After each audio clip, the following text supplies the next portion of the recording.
Good evening, everyone. We are just going to open up the meeting here shortly. Please stand by.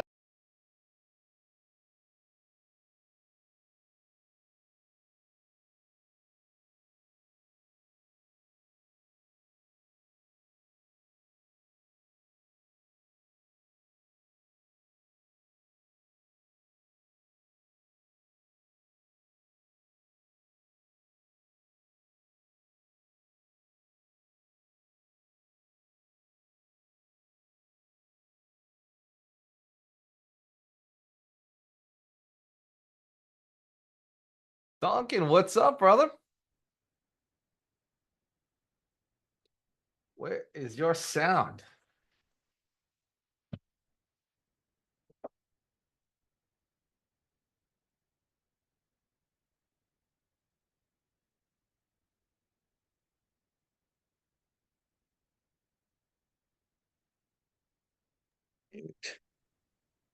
There you go. 1 second here, Walter. Just going to get the screen right. You got it. You got it. Don't know what's going on with my screen. And there we go. All right. Did it again. Too quick on my fingers here. Try that one. All right. So, hello everyone. Welcome. We're running a little bit behind, letting some people re-sign up and log on. Had a little issue with our Zoom link, but I'm admitting, so we will be starting shortly, just giving people a last chance to get on. Walter's already on the call with us, and I think I've made you a host already. Yep, I'll keep an eye on the waiting room for you, brother. All right. Let me turn my sound up here. It's way down. Okay, people coming on board now. All right. And Duncan, where are you at right now? Are you traveling still? I am actually in Orlando at the moment. I was supposed to meet my daughter here, but she canceled at the last moment. So, on my looking to go someplace, yes. But I just came in from, I was in South Africa for a while. Went to Hungary, I went to Budapest, Czechoslovakia. I went to a whole bunch of countries on the eastern side of Germany. So yeah, no, it's been good. But yeah, I'm in Orlando at the moment. I tell you what, I don't miss it at all though. Is that Americans or Florida in general? But I get but it, brother. I get it. yeah, you're still in Tampa, yeah? I'm in Tampa. I'm 2 hours away. I was in Orlando. I was in Gainesville, actually. I was in Gainesville 2 days ago. Yeah. Well, But hey, yeah. congratulations on your new baby. I haven't Thank you, spoken to you sir. since then. Thank you. Um, I'm can't wait to get to the day where, I schedule trips to meet with him in Orlando and he's like, "Yeah, last minute pop, sorry, not gonna make it." That means well, they're doing their thing, right?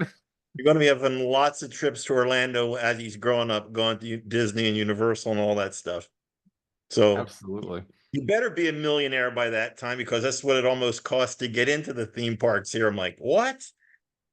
Tell me It's about it. insane. It is absolutely insane of the prices. You buy a I'm soda for $15, it's it's nuts. parking at Universal is $32. Parking. Parking See, for the right to walk yeah, all the way to the park.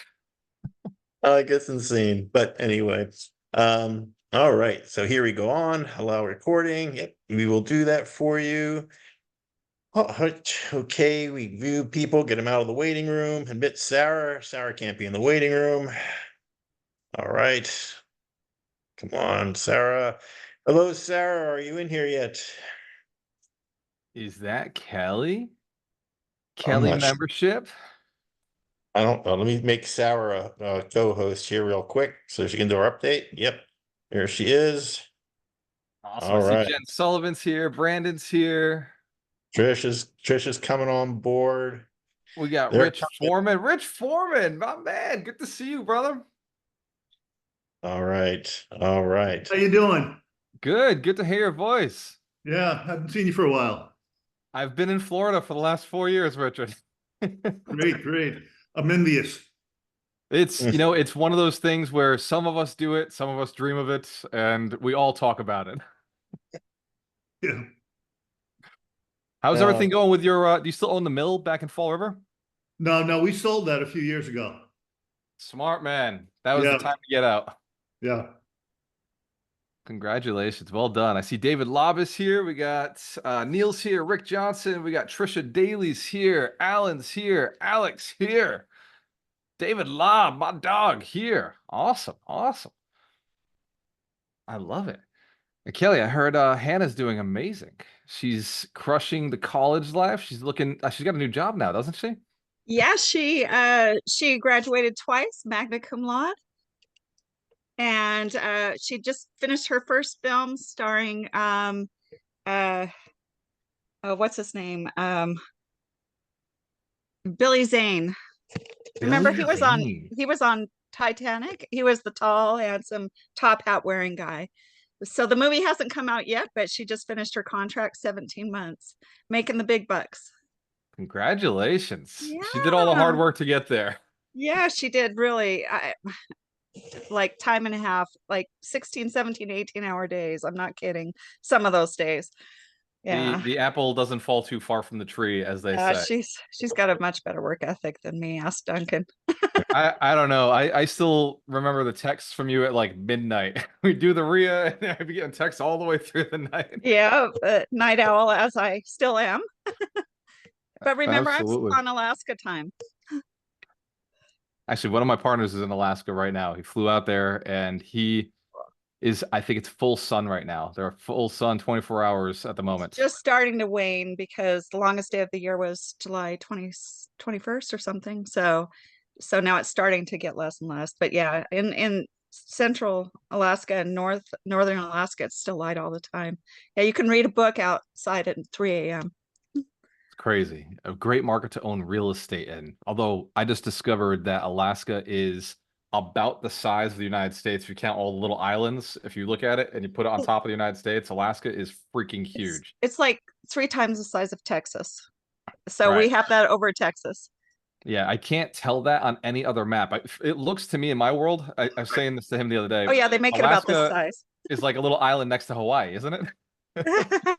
Right. Yeah, you must go. You must go. I've been one time and I did the Denali Highway and I panned for Oh. gold. So I did what you you did do in that. Alaska. You I- ate some salmon.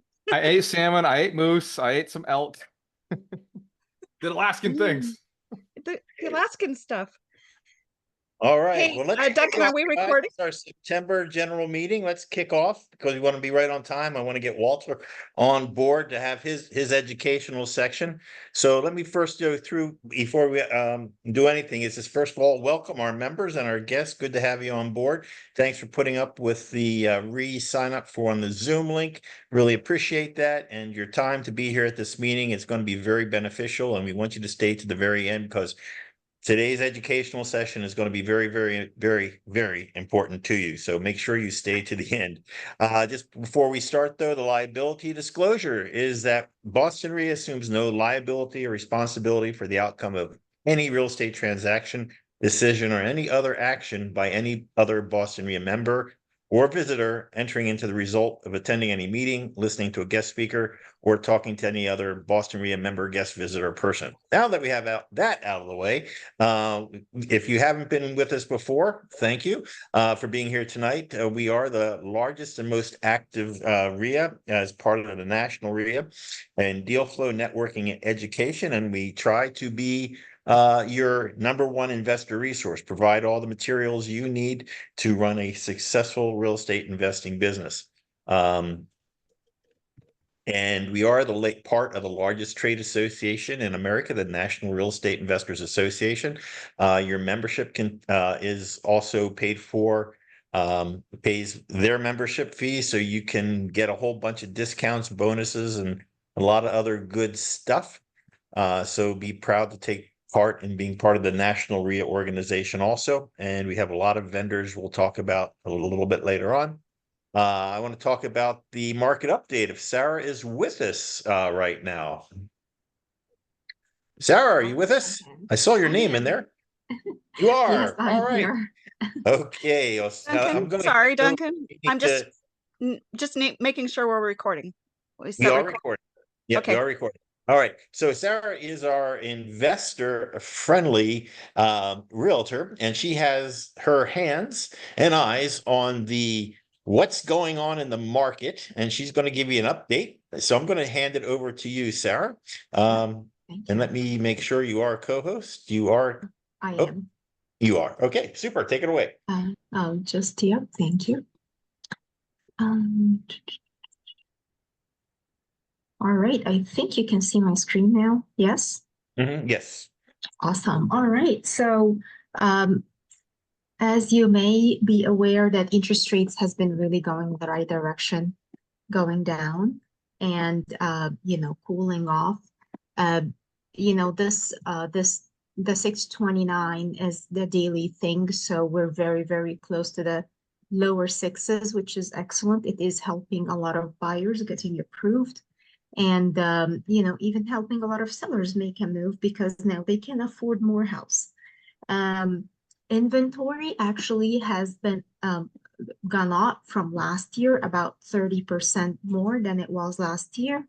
Houses that went under agreement. Oh, and the average days on the market, 68 days versus last year of 78 days. So even that is going down. So more inventory and less days on the market. Contingent and under agreement properties in Middlesex, Essex, and Suffolk County today only 518. So there is a lot of movement. Price changes 65 and back on the market 19. For some reason, we're seeing some people are having like financings fall through. So I'm not sure, but it's not a lot anyways. And this is a weekly update here on on that. So for the average week, it has not changed from last week.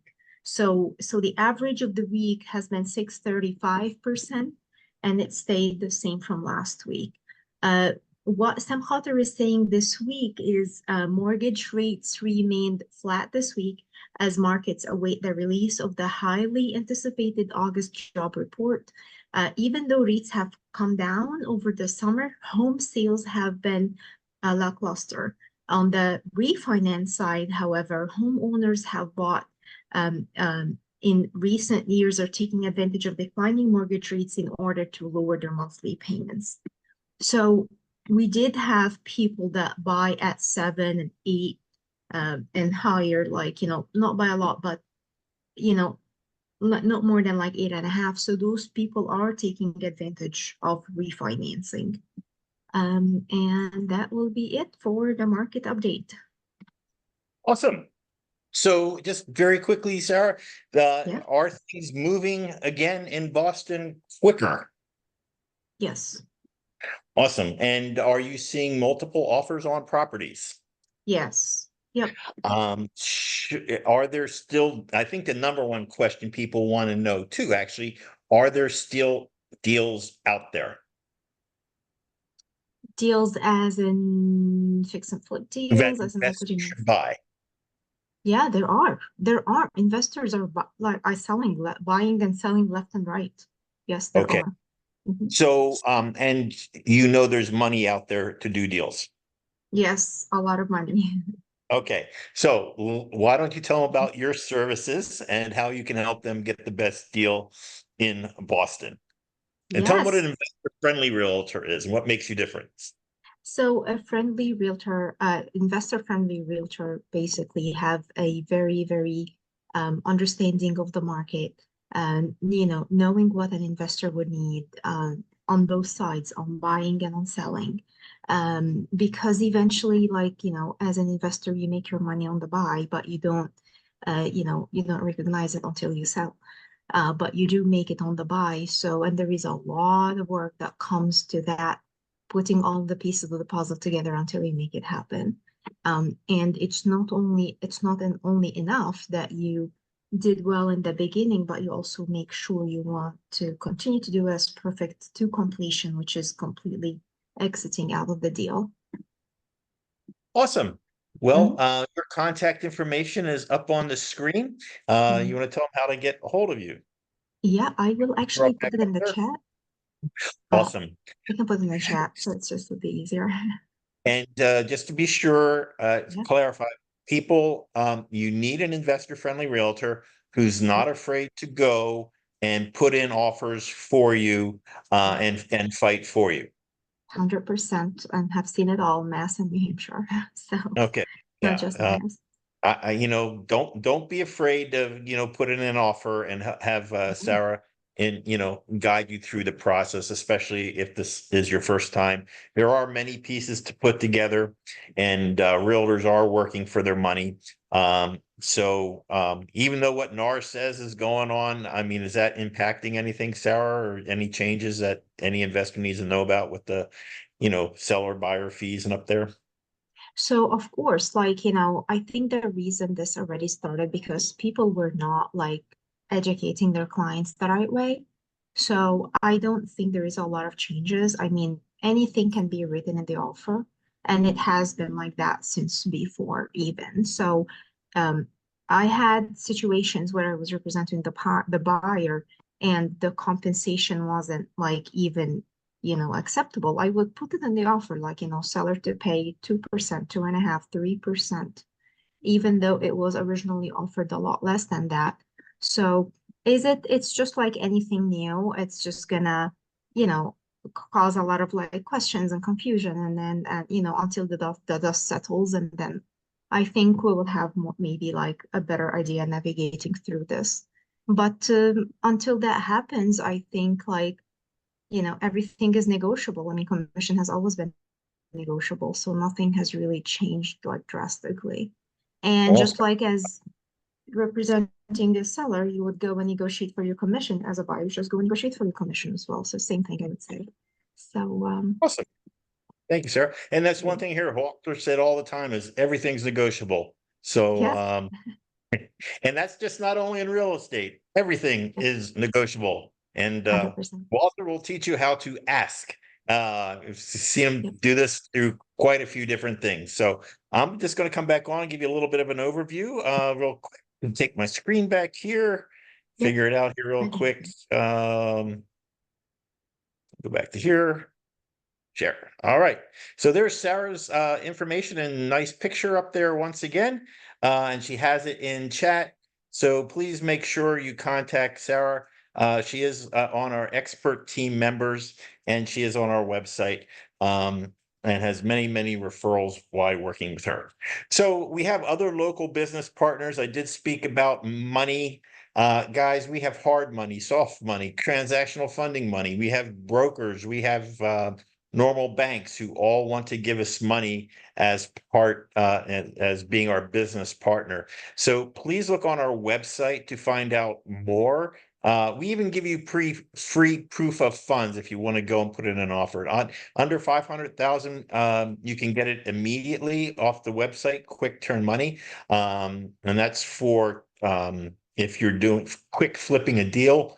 If you need more than that, we can get you proof of funds for hire. It's just something we a couple extra days we got to do to take care of. But please make sure if you need a proof of funds and it's going to give you a little bit more confidence to go out and make offers, quickturnmoney.com.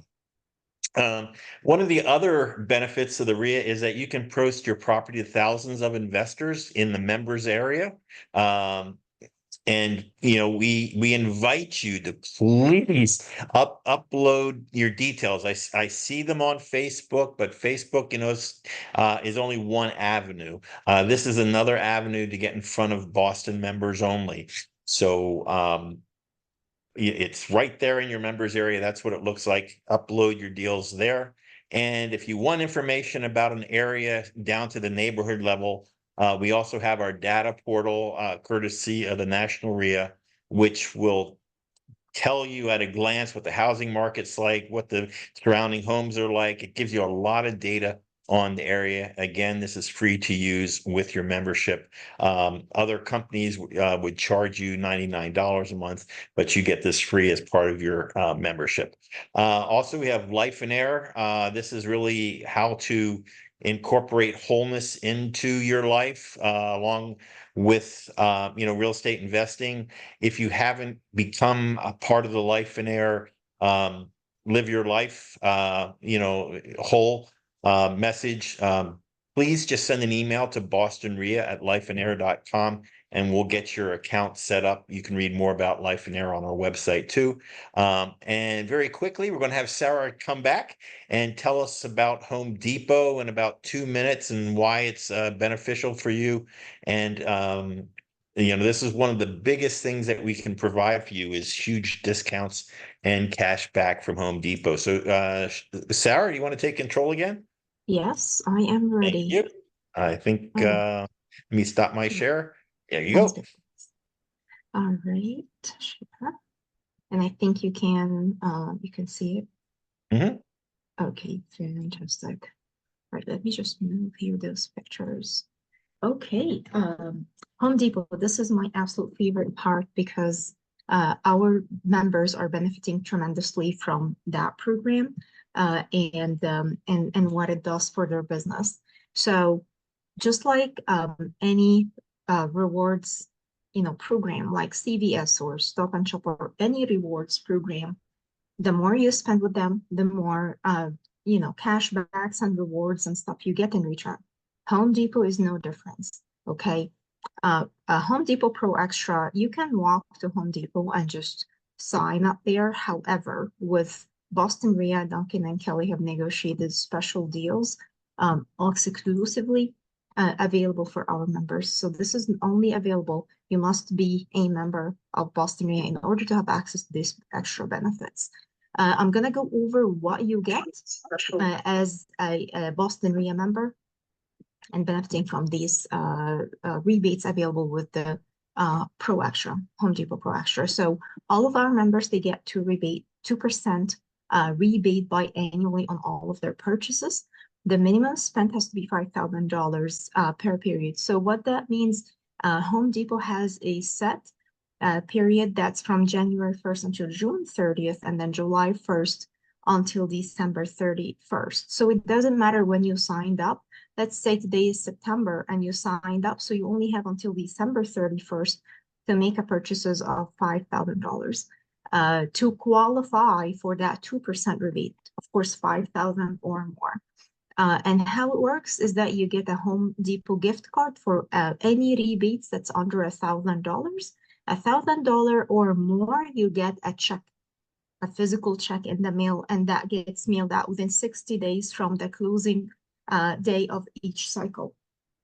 So always make sure your mailing address is updated with Home Depot so you will not lose your rebates. And okay, all right.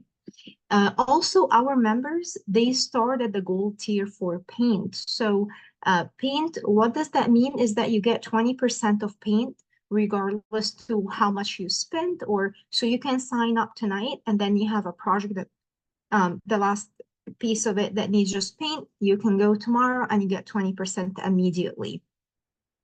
And how does it work is that you just you get that at the checkout. So how it works is that you enter your phone number on the pin pad, and then you get the 20% immediately. Now, with that program, it is a reward, right? So in order for the system to know that you are a Boston REAI member, there is a code, and it also wants you to use a specific payment method, let's say a certain credit card.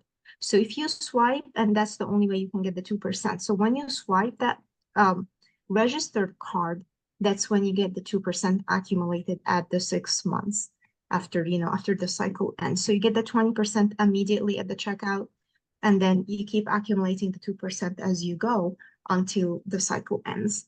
The 20% of paint is applicable to paint, stain, and primer of a gallon or more. It doesn't apply to quartz or spray or any of that. And the good thing about that is that you can track your purchases for up to 24 months.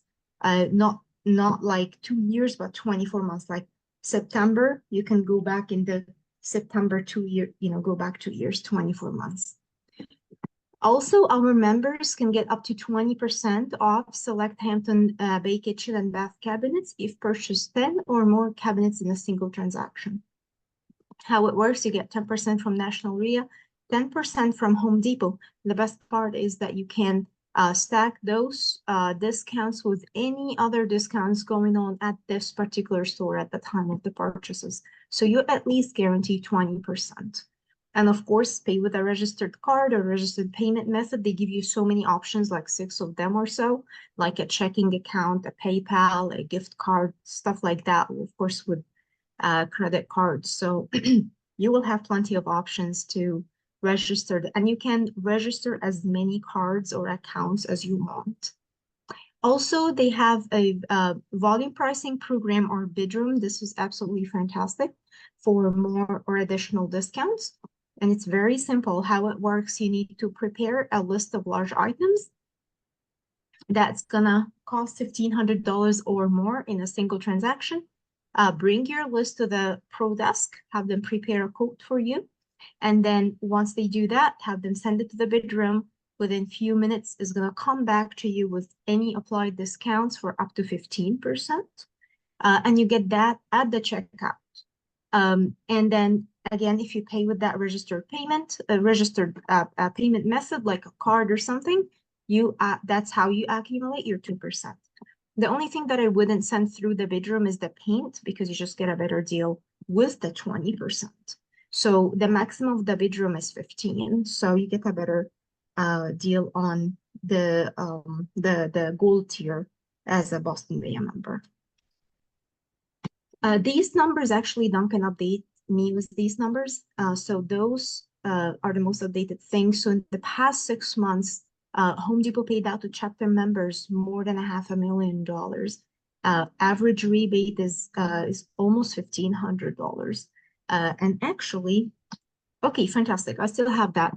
Actually, one of our members, this is the 14 or like the $1,500, that average. It's an average. We have members that make a lot more than that. So February of this year, this completely happened by accident. I was reaching out to that member to sign him up for Boston REAI. He was just renewing his membership, and I didn't know he was renewing. I thought he was new.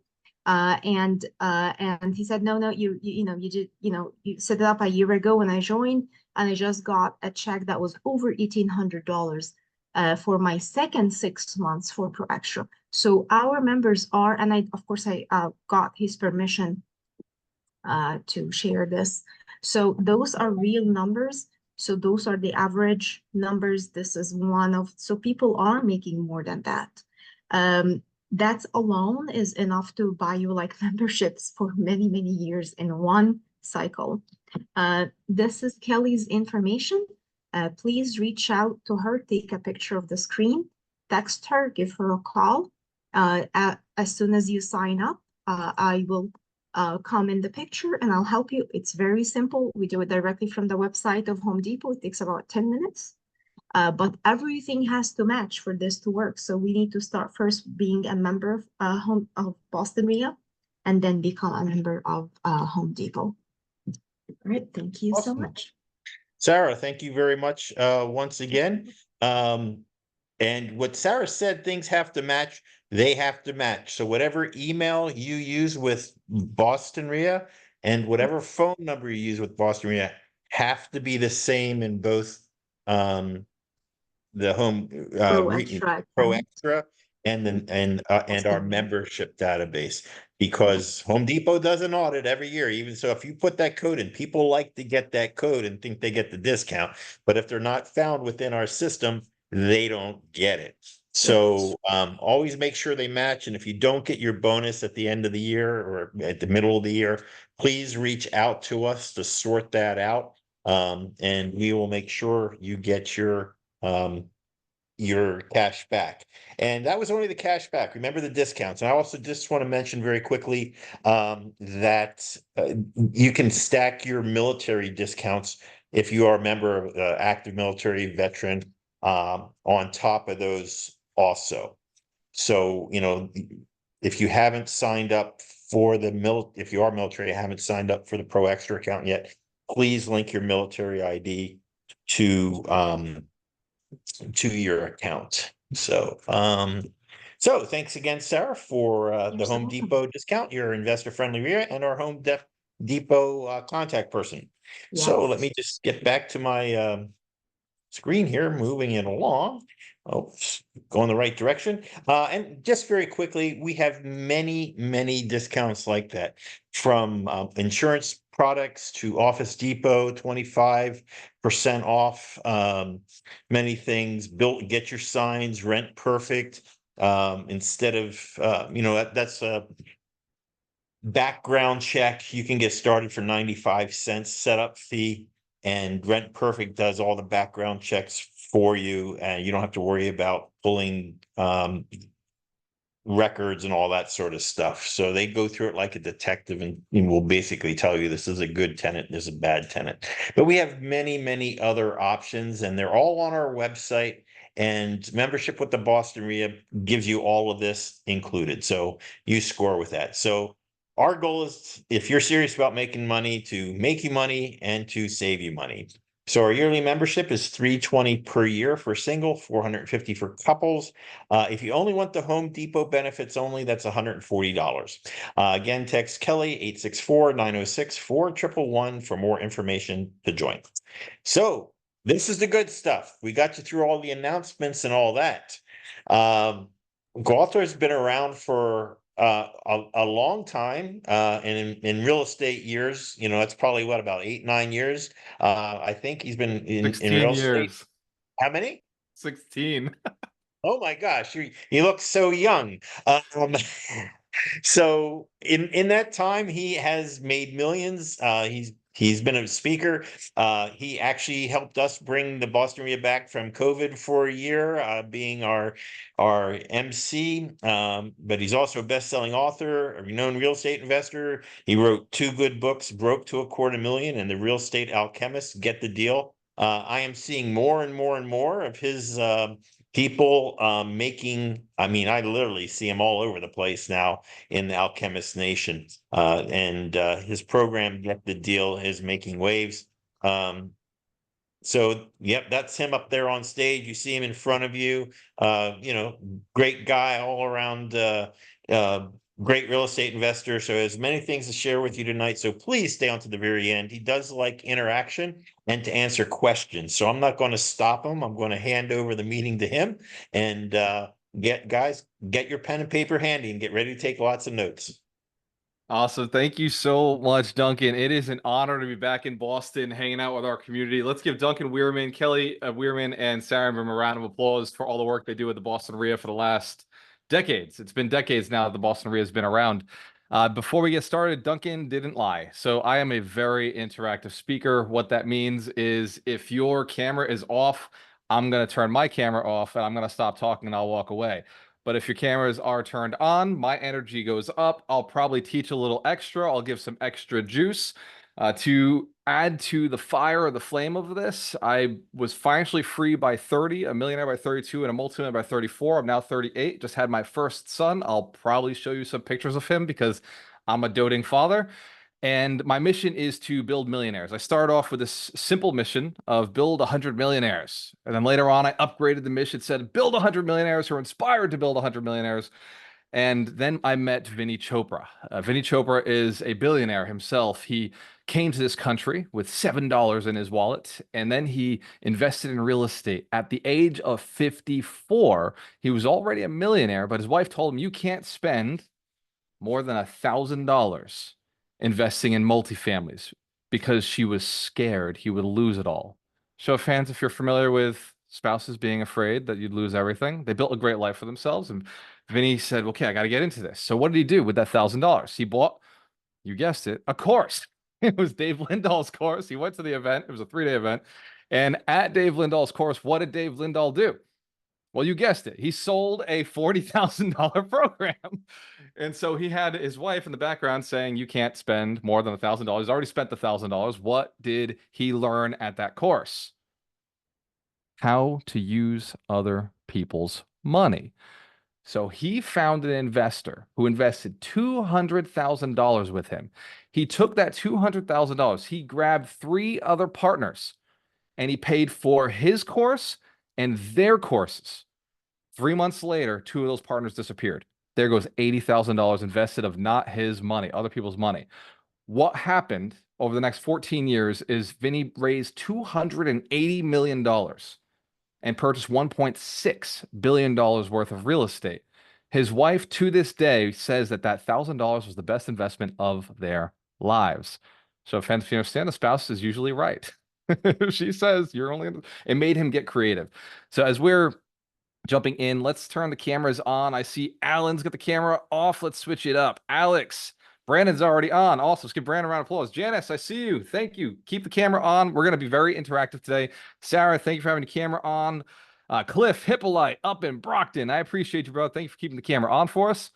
Celeste, Chris Johnson, Hannah, oh, 2 Hannahs. Hannah Rogers, Hannah David, Janice, Jill, Liz, Marcelo, Patience, Richard, Rick, Stan, Steve, and Trisha. Let's get those cameras on. It's not for you, it's for me. By the way, Richard, great to see you. Is that your son there with you? Richard, you don't look, you haven't changed a bit since the first time I met you in the Boston area. You look exactly the same. And you look like you've lost your ages. You got younger. Thank you, sir. And this is my son, William. Yes, you're right. William, it's an absolute pleasure to meet you. So you know, your dad lent me money like 6 years ago, and I think, Richard, you still get that check every single day in the mail, correct? Not every day. I'm sorry, month. every month. Direct Every month. deposit now. Yep. You're right. We updated from mail to direct deposit. Let's give Richard Foreman a round of applause. I'm going to tie you into the story tonight. Show fans if that's all right, if I talk about how good investors can meet people at networking events. Excellent. Awesome. All right. So leveraging networking events is part of the topic tonight. Before we get started, thank you, Chris, for turning your camera on. Patience, Celeste, Richard, Alex. Appreciate it. It's so good to see you. And Jill from Clearly Remax. Oh my God. Talk about a virtual background that tells you exactly what a person does. Fantastic. I love marketing. It's a great idea. In real estate investing, it's not about who you know. It's about who knows you. Who's heard the lie? It's all about who you know. Show fans have heard that lie. Yes. And we probably believed it because in some levels, we've seen that who we know has actually created a great impact for us. But it's not about who you know. It's about who knows you and very specifically what they know you for. If people know you, but they know you as the person who works at Walgreens or the person who used to work at the mill or used to work at the diamond jeweler store, that doesn't help you in your real estate investing career. People need to know what you've been doing in real estate. There are people on this call who've been doing flips, who've been doing buy and hold. I was just talking about Rich Foreman earlier. Dude bought mills. He owned commercial properties and sold some of those properties. But if you ever talk to Richard, he'll never tell you that, which is why Richard doesn't have as much business as he would if he was out there bragging. William, take the note. Talk about your dad for you, for him.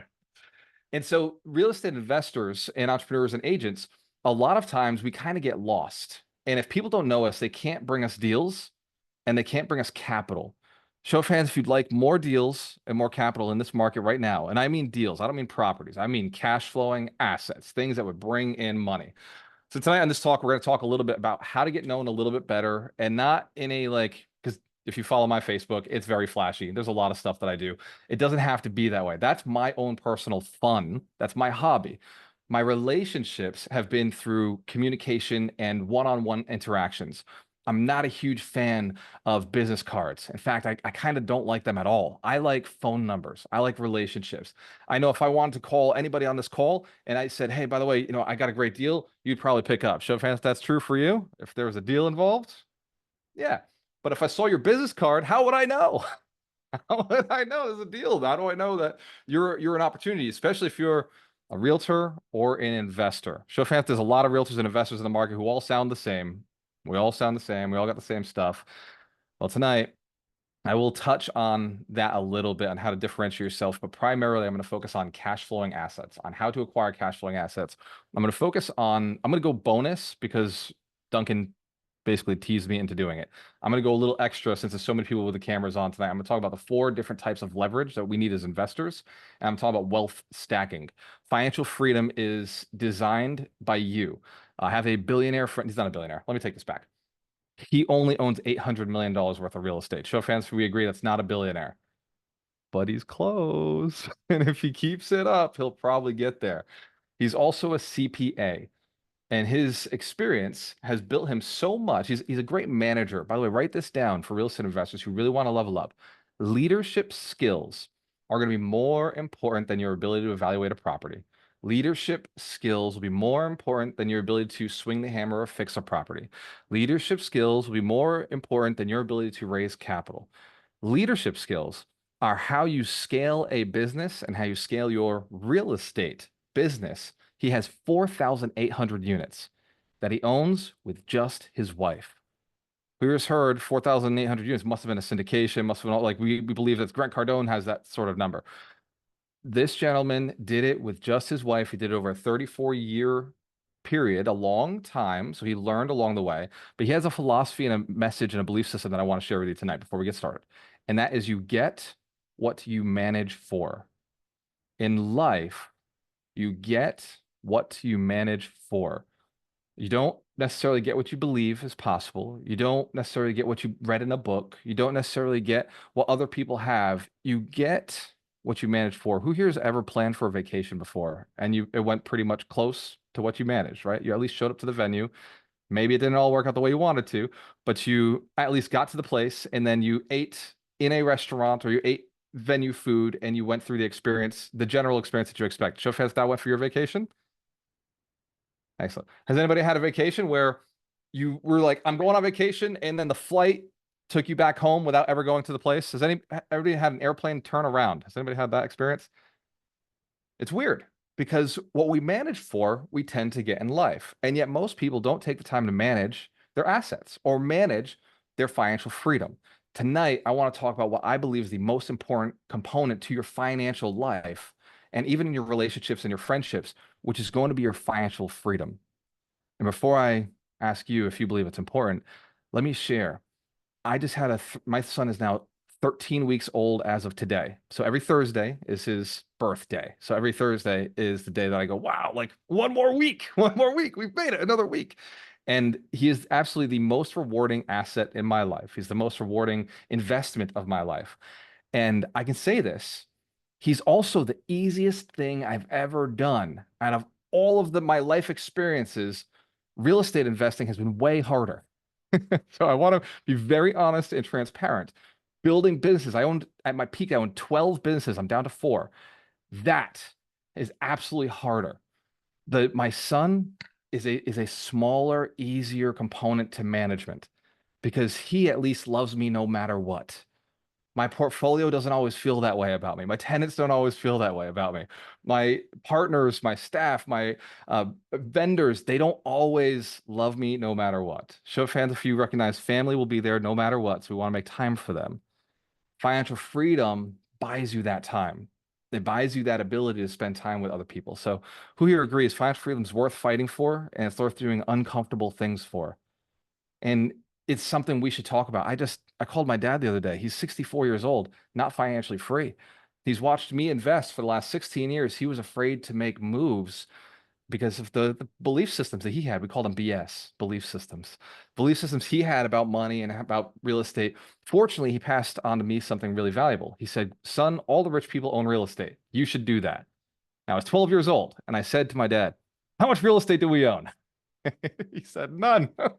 We own none. He said, I made a lot of mistakes in my life, son, so you can't make those. Whoever believes that you can take advice from somebody who didn't do it themselves, but they'd give you some good advice sometimes. It's not all the time. And I don't suggest taking advice from people who don't have what you want. But as a child, it was my blessing. I did the opposite of what my parents did because my parents weren't financially free. My parents weren't financially savvy. So it blessed me. He blessed me with the gift of saying, don't listen to me on financial advice. Do everything I didn't do, which meant it was okay for me to go and invest in real estate. It meant it was okay for me to start businesses. And one other lesson my dad gave me about financial freedom that he didn't know he was giving me. My dad failed his first business and never opened another business again. He failed his business within 8 months. And he told me, he said, my biggest mistake with that business was I brought in the wrong partner and I didn't stick with it. If I'd brought in a better partner or had gotten rid of that partner and I just did it myself and then hired people, and if I'd stuck with it, he said, son, I'd be a multimillionaire today. Who here knows people like that? Wonderful people, beautiful people who deserve financial freedom that just couldn't get out of their own ways. So that is my why. I fight for the individual who knows that there's a better way to do this, but hasn't quite had the relationships or hasn't quite had the knowledge put in front of them. In fact, I'll share a little bit about my story. Was that okay if I share a little bit about my story before we dive in? All right, cool. And yeah. Oh, this is a fun talk. By the way, if you are in Alchemist Nation, thank you for your commitment to yourself and to your continued development. If it wasn't for real estate investors striving to do better, I probably would be on an island sipping pina coladas and reading books. But because real estate investors seem to continuously have challenges and run into, if it wasn't for the gurus, by the way, who here knows Pace Morby? Heard of Pace Morby? I know Pace Morby personally. He does not exclusively do subject to. I want to be very clear. He runs the sub 2 community. That's not all he does. I've met Grant Cardone. Grant Cardone does not exclusively only work with certain types of people. Grant will take anybody's money. So if fans were familiar with the videos and the messages people put out, there's a different person behind all of that social media. And so their lifestyle, where they're at, is different from where you're at. Do not do the things they're doing today. You have to do the things that they did when they first got started, which is hard work. Show offense, we understand it's hard work. There's no easy way to the top. And like I said, my son is by far the most rewarding and easiest thing I've done. Business will be the hardest thing you do. And if you have young children, I'm telling you, I don't know how people do it if they're not financially free. It is a lot of work. Parents, show fans, you recognize what I'm talking about. Children are a lot of work, and they're worth it. They're absolutely worth it. Being able to spend more time with them, that is worth fighting for. So even though it will be difficult, it is worth it. So tonight we're going to talk about your path to financial freedom, leveraging equity in real estate. Before we get started, there's a quick video I ask everybody to watch. This is your last chance. After this, there is no turning back. You take the blue pill, the story ends. You wake up in your bed and believe whatever you want to believe. You take the red pill, you stay in Wonderland, and I show you how deep the rabbit hole goes. Remember, all I'm offering is the truth, nothing more. Remember, all I'm offering is the truth, nothing more. Who watched The Matrix? By show of fans, who's familiar with that movie? And the philosophy inside the Matrix was that there was a world outside of the world that everybody was living in. We could look at the financial world and say that there is actually a code behind it all that runs the whole machine. And unlike the Matrix, there's no one evil person behind it running it. It's just an algorithm. It's just human society has built certain laws and rules that if you understand them, suddenly you can dodge bullets. Or as Morpheus said, when we're done with you, you won't need to dodge bullets. Show fans remember that scene in the movie. Little nerd in the room here. I love it. Awesome. All right, let's dive into it. So real estate alchemy, it takes the right knowledge, the right network, and the right accountability. People too often say that knowledge is power. Knowledge truly is just power. It's like a battery inside a Tesla. Power itself is just power. It's like having electrical storms. For years, for centuries, we had electricity raining down on us. We had the sun raining down on us, and human civilization had not learned how to harness the power. So fans, you know, a lot of people are really smart who are really broke. Really educated people can be really broke because knowledge alone is not the only thing you need. You also need a network. Networks and business vehicles are very much like a Tesla. So you can have the power of the battery and then the vehicle itself to drive it. But if you don't have a driver who knows where they're going, well, the vehicle just sits in the garage. Teslas will actually drive themselves. So they'll kind of maybe just go in circles. Accountability, which can be yourself holding yourself accountable, or the GPS in the version of a car, and the driver are necessary for you to get to where you want to go financially. And it's the same exact thing that we see in life. Most people never set a destination or never commit enough to get into the car and drive their vehicle to get there. Show of hands if you know people who talk about wealth and never did the steps to get the wealth. Yeah. Some people talk about wealth and never even opened the wealth book to see the instructions of how to use it. There's a manual inside every vehicle, and most of us don't open the manual to our lives. Who here has looked at the manual in one of their vehicles, one of the purchases at some point, and realized, okay, that's the horn, that's the steering wheel, all I need to know. All right. A lot of people kind of do that with life. And with a vehicle, it's kind of okay to do that because they dumb them down for us.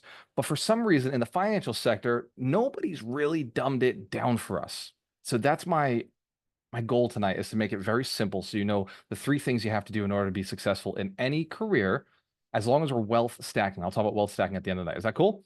If I talk about wealth stacking, if I talk about the 4 types of leverage that you need, excellent. And what's nice about this is they're accessible to everybody. You don't need specialized knowledge, but you do need maximum amounts of commitment in order to get behind the wheel or get somebody else behind the wheel to drive you to your destination. Has anybody ever taken an Uber? So you didn't even have to know how to drive, right? So that's where other people come into play. Cool. All right, let's dive into it. Coaches, mentors, masterminds. This has been part of my leverage of life. We're part of that inside the Boston REAI. So let's dive into the 4-minute mile. There was, legends has it that experts said that for years the human body was simply not capable of a 4-minute mile, just couldn't be done.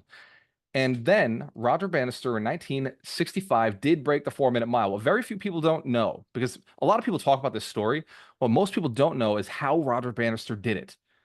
He broke down the 4-minute mile, and he broke it down into quarter miles. And then all he had to do was run a quarter mile in 1 minute. And so as soon as he was able to establish a quarter mile in a minute, he kept running. He just did the next quarter mile and then the next quarter mile. So he focused all of his energy on just the smallest implementable milestone. And if he could nail it at maximum speed, nail that, then all he had to do it was 1 more time in his mind. Show of hands if you understand that's possible for real estate investing. If I can just set the next one, the next one, the next one, the next one, the compound effect will take care of us. That's why habits are so important. What's really important about the story is that the psychology of the human mind is that as soon as somebody had beaten the record, everybody believed it was possible. And 46 days later, John Landy broke the same exact record, because belief is actually what stops most people from ever becoming successful. Not only do they not set a goal, they may set goals, they may set smart goals, but they don't believe that it's possible, so they never pick up the first step. They never pick up their leg and start moving in the right direction. So my 4-minute mile was broken by this man named Jim. Jim was financially free. He was a realtor. He only worked with clients for fun. He flipped a property in my city, Fall River, for an $80,000 profit. At the time, it seemed like a lot to me. And he owned 13 rental properties in my hometown. At the time, that seemed like a lot to me. It seemed like everything to me because he was financially free. He taught me something. He didn't do it on purpose. He didn't know he was doing it, but he taught me the 7 steps to names on deeds. That is, choose a strategy, choose in a location, find deals, evaluate property, submit offers, fund the deal, and then manage the deal. Please take a screenshot. I know your subconscious mind's like, oh, I'll remember this. No, you won't. How do I know this? I've taught this for 6 years. And every time I'm on a call, I'm like, hey, who knows the 7 steps to names on deeds? And everybody messes it up. I have yet to have a single person start with strategy. Most people remember, what do they remember? Location. For some reason, the world is hell-bent on location. But if you don't know the right strategy, you'll never be able to pick the right location. For instance, if I was looking to buy commercial mills, like Richard Foreman did, I wouldn't look in Florida, where they don't have commercial mills. I would look in New England, where that was something that was developed. If I was looking to buy mobile homes, mobile home parks, I wouldn't look in New England because that's something that is scarce, very unavailable there. I'd look in Georgia, Florida, Texas, Arizona, Louisiana. I would look at states that invented that type of inventory. If I wanted to invest in condos, I wouldn't invest in the Midwest. I would look for the eastern coasts. I would look on the western coasts, California, Florida, Miami, Boston, New York. Those are areas that had a bunch of condos. Show of hands if you understand. Strategy first, then location. Because why would you invest in an area that doesn't have your strategy? That would be crazy. Anyway, my rant is over. Take a screenshot. It's yours. So my first year in real estate investing was small. Man, I was a small fry. I had nothing. I had literally no money. I was investing owner occupied. I had a single family home. I sold it. My wife hated that about like, by the way, that was the end of my relationship, I think. I sold a single family home that we built together. And I went and I bought this 3-family on the left side here for $157,000. Later on, it was appraised at 250, and today it's appraised at 700,000. Show of hands if you wish I wish I kept it. Sometimes I do. But I bought the house right next door to it 6 months later for 109. Again, house appraised at 240, and then eventually the house is now worth $500,000. Show of hands if you know, I live with some regrets. There are some things I sold that I wish I kept. I sold both these at 250,000 each, and I made a profit of somewhere around $300,000 from the sale of those 2 properties. That really launched my career. But before I did that, before I sold those properties, I got into a divorce. So my lesson to all young people on this call and all married people is before you go and think about real estate investing, think about investing in the most important asset in your life, your spouse and yourself. If you're not happy with you, you're never going to be happy with your spouse. Show of hands if you already know this. You don't need some bald guy to tell you that relationships are really important. But I'm telling you from my own personal experience, most financial challenges come from divorce. So it's really, really, really, really, really, really, really important that you keep that shit together. Focus, listen, and pay attention, and be willing to compromise until you found a better way to get financial freedom and the money that they want to spend. Show of hands if that's usually the number one reason people fight. Somebody wants to save and somebody wants to spend, or they want to spend on different things. So we have to learn communication. That never goes away, because if it's not your spouse, it will be your business partners. So fans, we understand leadership is really important here. Leadership is the ability to communicate with others about goals that are important for both people where they have different opinions on how to get there. Yeah, so 2015, I was starting all over, alone, unemployed, broke, in massive credit card debt. But one thing was true. In the divorce, I kept the real estate. I did. But I lost all the cash. I lost my 401k. I lost my cash. I went into credit card debt. Everything. I borrowed money from my parents, from my brother. Not a lot of money, by the way. My parents didn't have a lot of money. I just borrowed 5,000 from my brother, 10,000 from my dad, and I just did everything I could to buy her out of the equity of the properties. Fortunately, 2 years later, I was able to refinance those properties and sold one of them, and I started turning things around. Show of hands if no matter how bad things get, you can turn it around. Awesome. Excellent. So I made a commitment. I was sitting on a bucket thinking about taking my life, and I said, when I figure this money thing out, I will share the knowledge with as many people as possible. I'm still doing that today. So just give me a round of applause for still being here, still doing it. I appreciate it. I know. I told you, very interactive. I like to see your claps. Thank you. So how did I do a 2-year comeback? I met this coach, Tom Caffarella. He is in Boston. He runs Ocean City Development, Cameron Real Estate Group. Show of hands if you know who Tommy is. All right. Absolutely. So Tom took me under his wing. And Tom's not the kind of person who mentors just anybody. Tom only mentors people who are hard workers, hustlers. And Tom told me, he said, look, I got 100 agents. If you want one-on-one attention, because I was like, how do I get one-on-one attention from you? He said, if you want one-on-one attention, you need to be in my top 10 agents.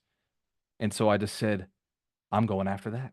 I'll be one of your top 10 agents. I said, how do I become a top 10 agent? I said, go on to my appointments, take listings, bring in buyers, raise capital for me. And I was like, check. I don't know how to do any of these 3 things, but I'm on it. If you tell me what to do, I will go do the thing. And within the first year, I did 22 transactions for Tom. And then the next year I did 50. And then the third year I did 100.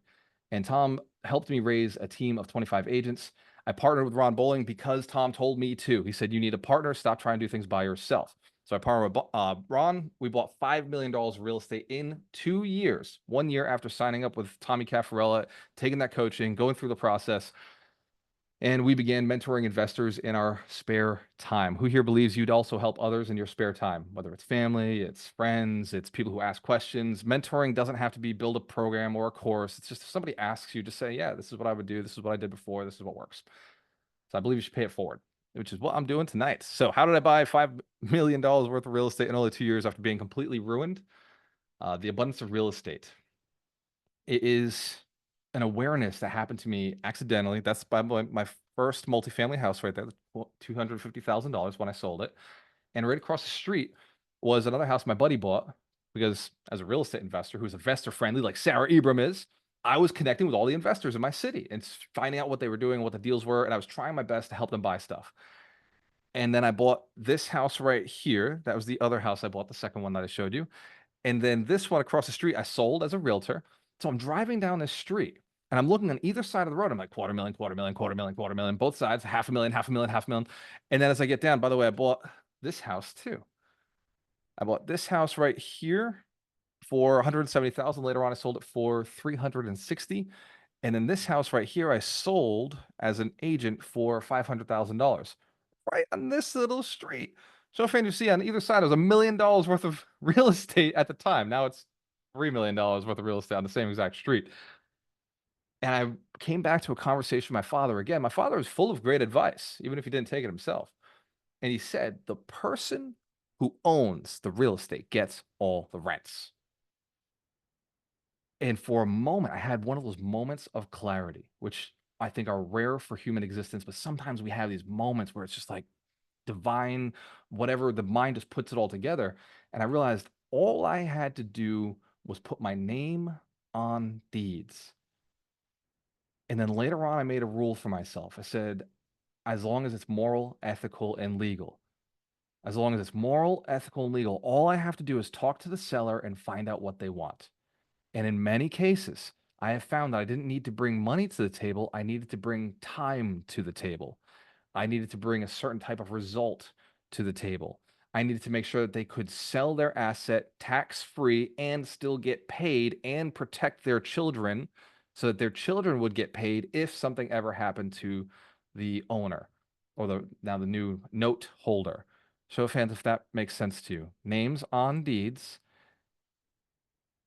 and do everything morally, ethically, and legally so you get to keep it. I got a friend who's a mayor of Fall River who's in jail right now because he forgot this one. Show of hands if you understand morally, ethically, and legally. It's not a game. This is your life. Follow the effing rules.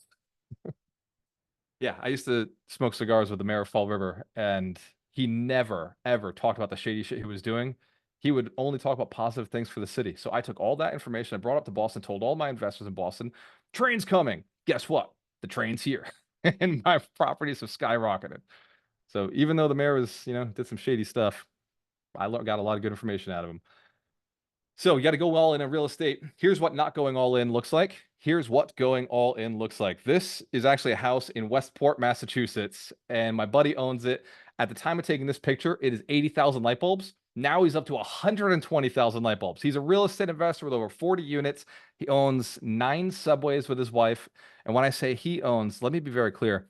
I'm pretty sure his wife runs the whole business. And Steve is married to her and does a lot of the work, but it's her who started the subways, her who started real estate investing. Show of hands if you understand, women are very good at real estate investing as well.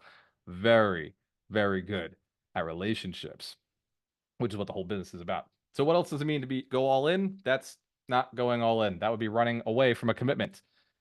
That's going all in, staying all in 5 times.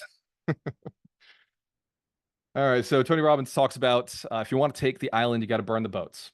We got to burn the boats with some of our belief systems. And one of the belief systems that takes out investors is analysis paralysis, which is defined as an inability to make decisions due to overthinking a problem.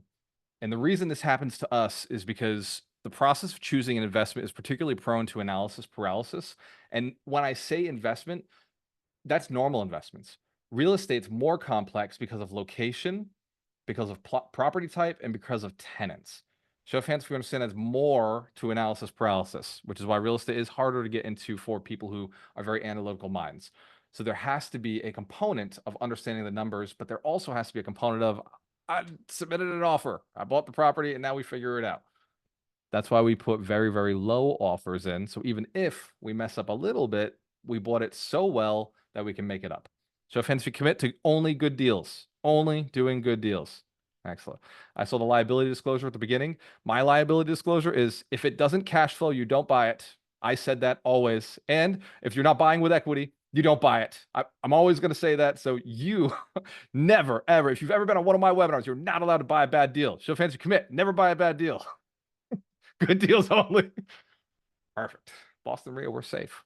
They committed to own their own results. All right. Before we get any further, I did make a commitment to teach leverage. Who believes that leverage is a tool of the rich? Who believes leverage is a tool of everybody? I believe it was Aristotle that said, give me a long enough rod and a pivot point and I can move the earth. So if we understand leverage and we put ourselves in a position of leverage, we can move our financial career from wherever it is today to a better position, maybe not today, but tomorrow or soon. So next one. This is very educational, this next one. So I want to be very careful with my people who are entertain me types. So if you're one of those who has a hard time with slides that are complex, this slide is not complex, but it is important. So give me, oh, I lost it. Hold on. Slide coming up. There we go. So the relevance of this slide is that, oh, I hit duplicate. Give me a second, guys. Drop in the chat. What is your experience with PowerPoint? Who is a master PowerPoint person? Drop in chat if you're really good at it. And if you're mediocre, you could say I'm mediocre. So you and I can have something in common right now. Drop in the chat. Who's really, really, really, really good at PowerPoints? Mediocre. You and me I both, think Serena. Duncan and Sarah would both be good, especially probably Duncan. No, I suck basic. I can type and insert a picture. Let me share what happened. I was putting it on, I got two screens and I kept putting it on the wrong screen and I couldn't get it to swap back. So in order to understand leverage, before we do that, I want you to understand the technique behind leverage. This is the technical slide. I have people who argue with me on this all the time. So if we're talking about grants and credits, I want you to know they all fall under active income. There are 7 types of streams of income. These are very important for us to understand because there are no others. And I want to very quickly review them with you so that any kind of thought in your head of I'm going to go after 2 of those is eliminated until you've mastered one of them. The first being active income. This is income from your own efforts. This would be if you're a realtor, if you're doing flips, actually flips, yep, still active income. If you are doing any kind of job for somebody else, if you're self-employed, all active income. If the money stops when you stop, that is considered active income. Grants from the government, credits, if that requires an application process for somebody to get it and it ends at some point, has to be renewed, all active income. Show of hands, we're going to say active income. We don't like active income. It's taxed the most. And it also takes the most of our time. So the worst tax is your time tax. So we don't want to be taxed our time or our money. Second, rental income. This comes from, you guessed it, rental properties. This is a great form of income because it also comes with depreciation, amortization, and appreciation. Sometimes, not in all markets, but totally in Boston.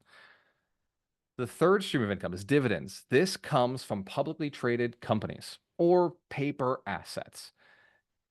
And this is not necessarily for beginners. This would be income for later on. I'll talk about the benefits of each of these income streams in a moment. Profits come from a business. Now, many of you self-employed folks will say, I own a business. Can you walk away from it? If you cannot walk away from it, you do not own a business. You're self-employed. You have a job. You may have employees, but you're technically not running a business if you can't sell the business, if you can't walk away from the business. And many entrepreneurs, if you don't hire the right management, end up in a position of a job. Show of hands if you're familiar with that, how that works, how businesses sometimes feel like a job and you end up back in them again. So business profits. Capital gains, this is from the sale of assets. Capital gains requires either having real estate or having a business or having massive amounts of stocks. You can pay capital gains for any asset sold. And it's really nice. Capital gains are taxed better than income tax. Interest. Interest comes from having money lent out, money that is moving and acting for you. And royalties. Royalties come from your brand. It comes from activities that you've built or names that you've created or assets you've built that, in fact, my books pay royalties. That is a type of income whenever I sell a course or when I sell the book, or when somebody else sells one of my courses or books, those are royalty income. Let's quickly review these. Active income, everybody knows how to do that. Cool. That's my least favorite because it involves you the most. All other 6 involve you a whole lot less. Show of hands, if you understand, fine. Freedom's about not you.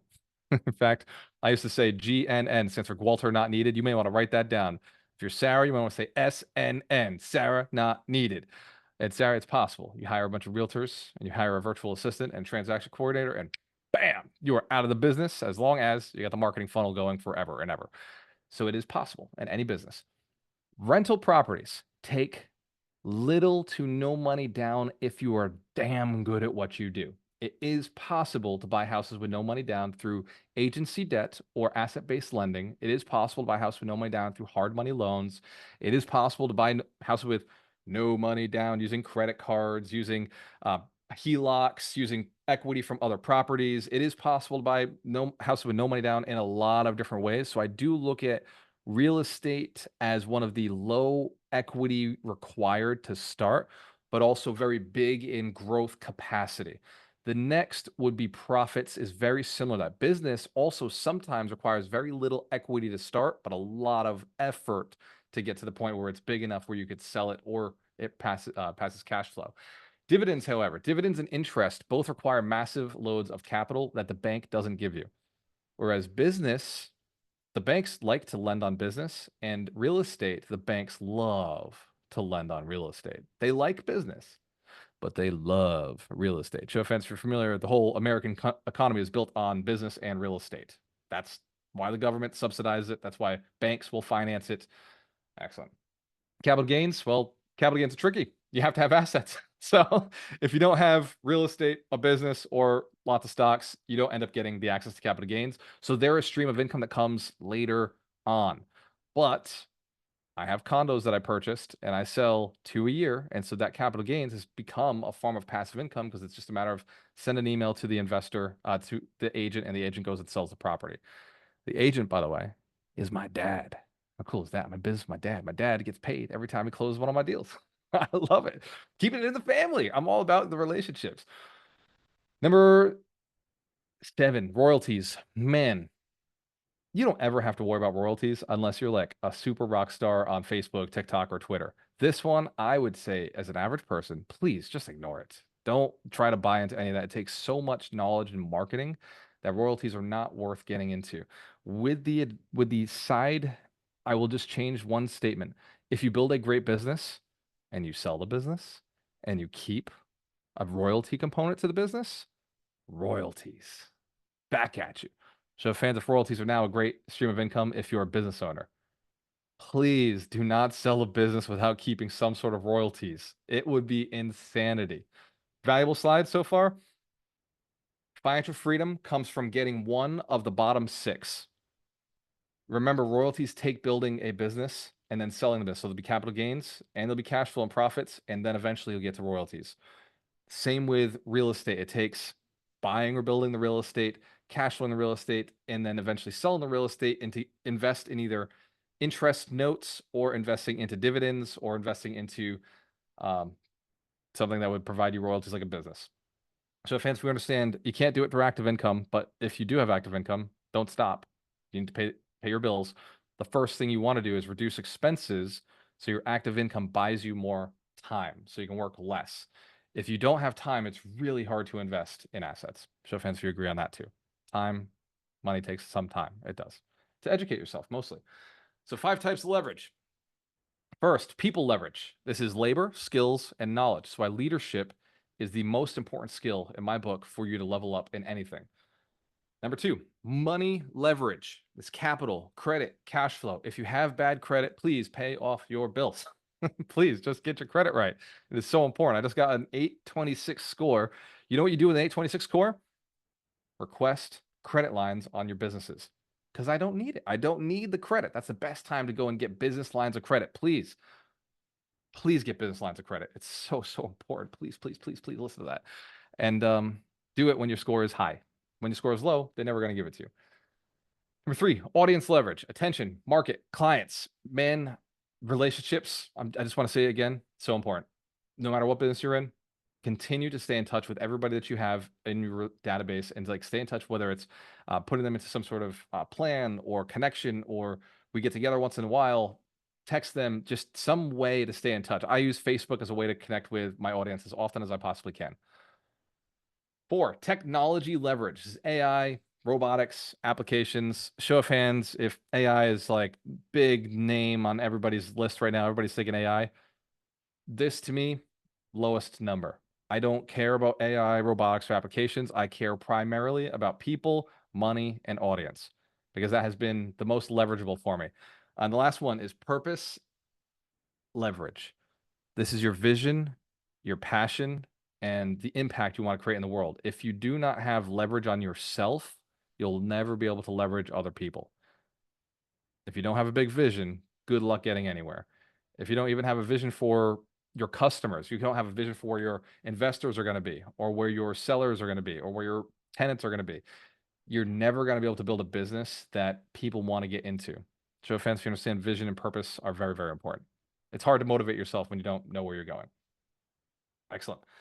All right, so when something is important enough, you do it, even if the odds are not in your favor. The famous Elon Musk. 22 years with SpaceX. Here's a fun fact most people don't know about Elon, is that he built SpaceX. He started in 2002. So that's 22 years of shooting rockets into space. He did not buy Tesla until 2004. And Tesla was an investment. He did not start the company. He simply invested a large sum of money into Tesla.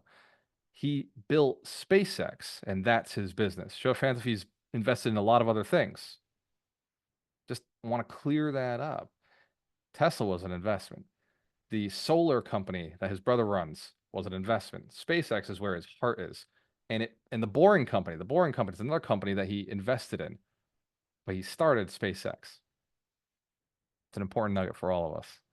One thing, invest in other things. Do your main thing, invest in other things.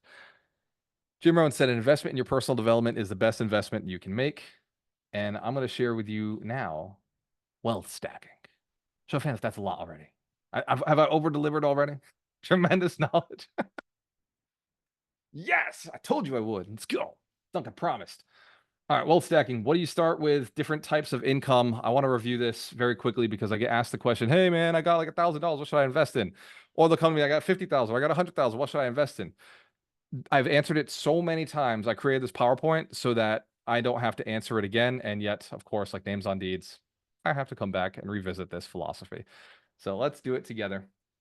If you have less than $1,000, invest in books, attend local networking events, and get as much education as you possibly can. It's really important to build your network, especially if you don't have money, because just the ideas and hanging around people with money, hanging around people with businesses, hanging around people who have some sort of success will really level you up. And as we saw the Boston REAI tonight, joining that membership, I think it's $300, is to me, I would say the best investment that I made back in 2015, 16, or 17, whenever I started buying into the Boston REAI, because that's where I met Rich Foreman, right? Rich, you remember the 24 condos, right?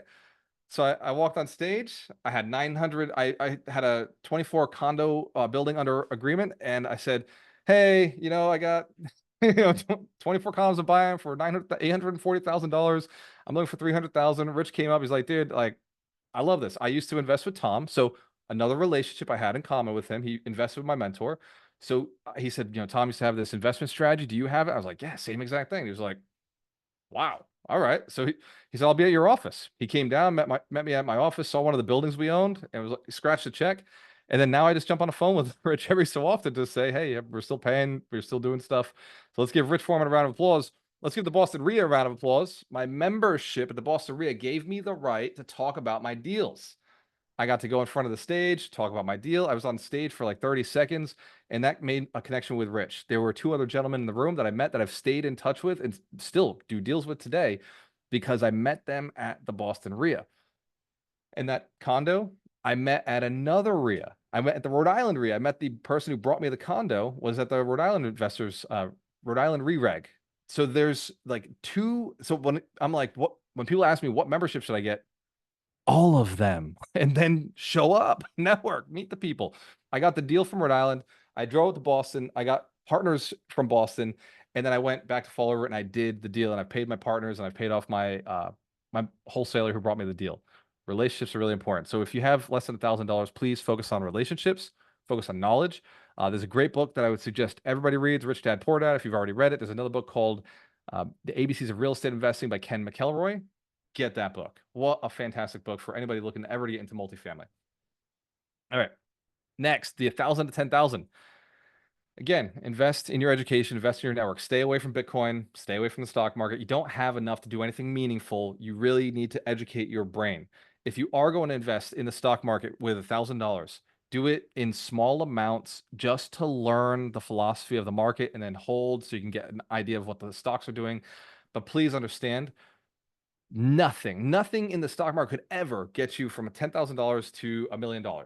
It would need a 10,000 times increase for that to happen. Show of hands, we're saying it doesn't happen. That's just doesn't happen. It's not real. You can't build a business on it. So when people say, "Oh, well, 1,000 to 10,000, should I invest in Bitcoin?" The answer is absolutely fucking not. No. Invest in your education and then go buy real estate. Show of hands, we grasp that simple philosophy.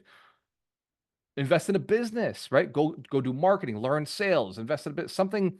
Do something to learn income, to increase income. So Benjamin Franklin said an investment education always pays the highest returns. So when you're in the below 10,000, I believe education is the only thing you should be working on, and your network, which is a form of education. Get around mentors, get around people who are doing deals, and read, watch videos. Just be very, very careful that you don't go into too many different directions, because a confused mind says no. And you want to be careful. There's a lot of gurus, a lot of people creating courses. Look at people who've done deals close to your market, as close to what you're looking to do as possible. Look for mentors in your market as close to your market as you humanly possibly can, except for when you're looking to learn sales and marketing, in which case you're going to need people outside of your market, because your local mentors are not going to teach you how to steal their deals. Show of hands, we understand how that works. Yeah. All right. So Richard Branson said, having a good network can be invaluable. It opens doors for you and allows you to enter into opportunities that are beneficial to your business. It's so true. It's been transformative for me. So at 10 to 25,000, my suggestion is still invest in your education and invest in your network. But at 25,000, you're starting to get to the tipping point. You're starting to get to the point where, and I would say a decade ago, I would have done it a little sooner, but because of the prices of real estate in Boston, you got to wait a little longer. You got to get a little bit bigger of a nut. Inflation is kind of like that. So Warren Buffett said you have to be able to communicate in life, and probably schools underemphasize that. If you can't talk to people to write, you're giving up your potential. This is the truth when it comes to negotiations. If you cannot communicate well with the seller, names on deeds will never work for you. But if you learn communication, if you can listen, actively listen to a seller and their problems, and open your heart and aim to solve their problem, you can absolutely do seller financing deals, subject to deals, wraparound mortgages. You absolutely can do partial seller financing, doing full financing. There's a lot of options that come available when you are a great communicator. And it's so important to learn how to communicate with contractors, because, man, they are the least talented when it comes to getting shit done when they say they'll do it. Has anybody ever dealt with contractors? Know what I'm talking about? Man, they're hard. It's work. So you have to over communicate sometimes with contractors and property managers. Now at the 20,000 to 50,000 range, that's where I believe buying a rental property becomes, you're late. You have to get it done. You have to own a rental property. I would love for each of you to buy an owner-occupied rental property, 3 to 4 units. Use the FHA loan, use a VA loan, and get your feet wet. Just get into something. I know prices are high. I know rents are, not as high as they should be at the moment based on where prices are, but they're coming back up. They're connecting. Even if you lost a little, and I say this in Florida all the time, because property manager he asked me, he said, "Bro, how much should you cash flow in Florida?" And I looked right at him. I laughed, because we're in a room with like 70 people. And I said, you should lose about $200 a month per door in Florida, because, Florida is a hot market. Things are overpriced. The rents aren't high enough. In Massachusetts, you should make about $100 a door. You should make money in Massachusetts, especially if you're out in markets like New Bedford, Worcester, Brockton, Fall River. You get about 45 minutes out from Boston and it becomes significantly easier to cash flow. In Boston, you're looking at appreciation. So it's a great appreciation market. It's a great market to flip. And it's kind of like Florida. If you lose $200 a month per door, that's okay because you're making it up on the appreciation. Let me just say, I don't buy assets that don't have cash flow on them. So I haven't touched the inside of the Boston market. Show fans, if you understand, I work in tertiary markets. I'm on the outskirts where the cash flow is strong. And I let the appreciation happen only when my portfolio is strong enough. So your first rental property, somewhere around 25,000 to 50,000. The next 50,000 to 100,000, buy a rental property, continue your education, continue networking. At 100,000 to $250,000, buy another rental property, continue your education, continue networking. Show if anyone understand, I have not said stocks yet. I have not said crypto. I've not said anything other than invest in your knowledge, your network, and buy rental property. If you are really good at business, you can substitute rental property for business. I am a strong component or strong advocate for building businesses and buying businesses. And I own businesses myself, and I absolutely love the cash flow that comes off of them. And I will say they're a little bit harder to manage than real estate. Real estate's a lot easier to plug and play. If the property manager sucks, I just replace them. If a manager sucks, I have to go create things on Indeed, then I have to train that. There's a lot more work involved in business. Show of hands, if you're familiar with the differences. Real estate's a significantly easier business to manage, which is why for beginners, I say get into real estate. And the Robert Kiyosaki, who I think recently lost his mind, he went through a divorce, but for the longest time, somebody I really looked up to, he said, real estate investing, even on a very small scale, remains a tried and true means of building an individual's cash flow and wealth. This is the truth. And Bezos, who's, I mean, damn, look at that haircut. What a smart guy. He said, if you don't understand the details of your business, you are going to fail. So it's really important for us to understand, if we are in business, how to cash flow the business, how to get it to pay us. If it doesn't profit, it's not a business. And then Uncle Trump said, real estate is at the core of almost every business. And it's certainly at the core of most people's wealth. In order to build your wealth and improve your business smarts, you need to know about real estate. Show of hands if we agree with these smart people. Yeah. Jen's like, no, I hate that guy. Forget his political beliefs. Forget his dating scene. Forget a lot of stuff about him. He said a smart thing about real estate. All right. 5 skills to gain mastery over yourself for financial freedom. The first is discover your purpose, what inspires you to build wealth. For me, it was my child long before I had my child. So if you don't have kids yet, they could still be your kids that don't exist. And if you have kids, I would double down on that. Make that your purpose. Make legacy wealth for them your purpose. Next, network and development. This is the second skill that is required for building wealth in real estate. Network development, attract people who align with your purpose and your business. Number 3 skill, communication, influence, and selling, one-on-one and one-on-many. These are important skills that we must master in order to be more successful in real estate investing. Noticing I'm not saying evaluating deals. That's a minute skill. It's a minor skill. Submitting offers, a minor skill. It's what realtors are for. You can ask a realtor to go submit an offer. That's what Sarah is for. Literally send Sarah a deal and she'll go and do the offer for you in Boston. And the next one, the fourth one, is business skills. This is finance, marketing, leadership, and management. If you can learn these 4 skills, I don't have too much concern for your future financially, especially leadership, because leadership and finance, leadership and marketing and management will create customers for you. The 5th one is real estate investing for financial freedom. Focus on multifamily and focus on portfolios.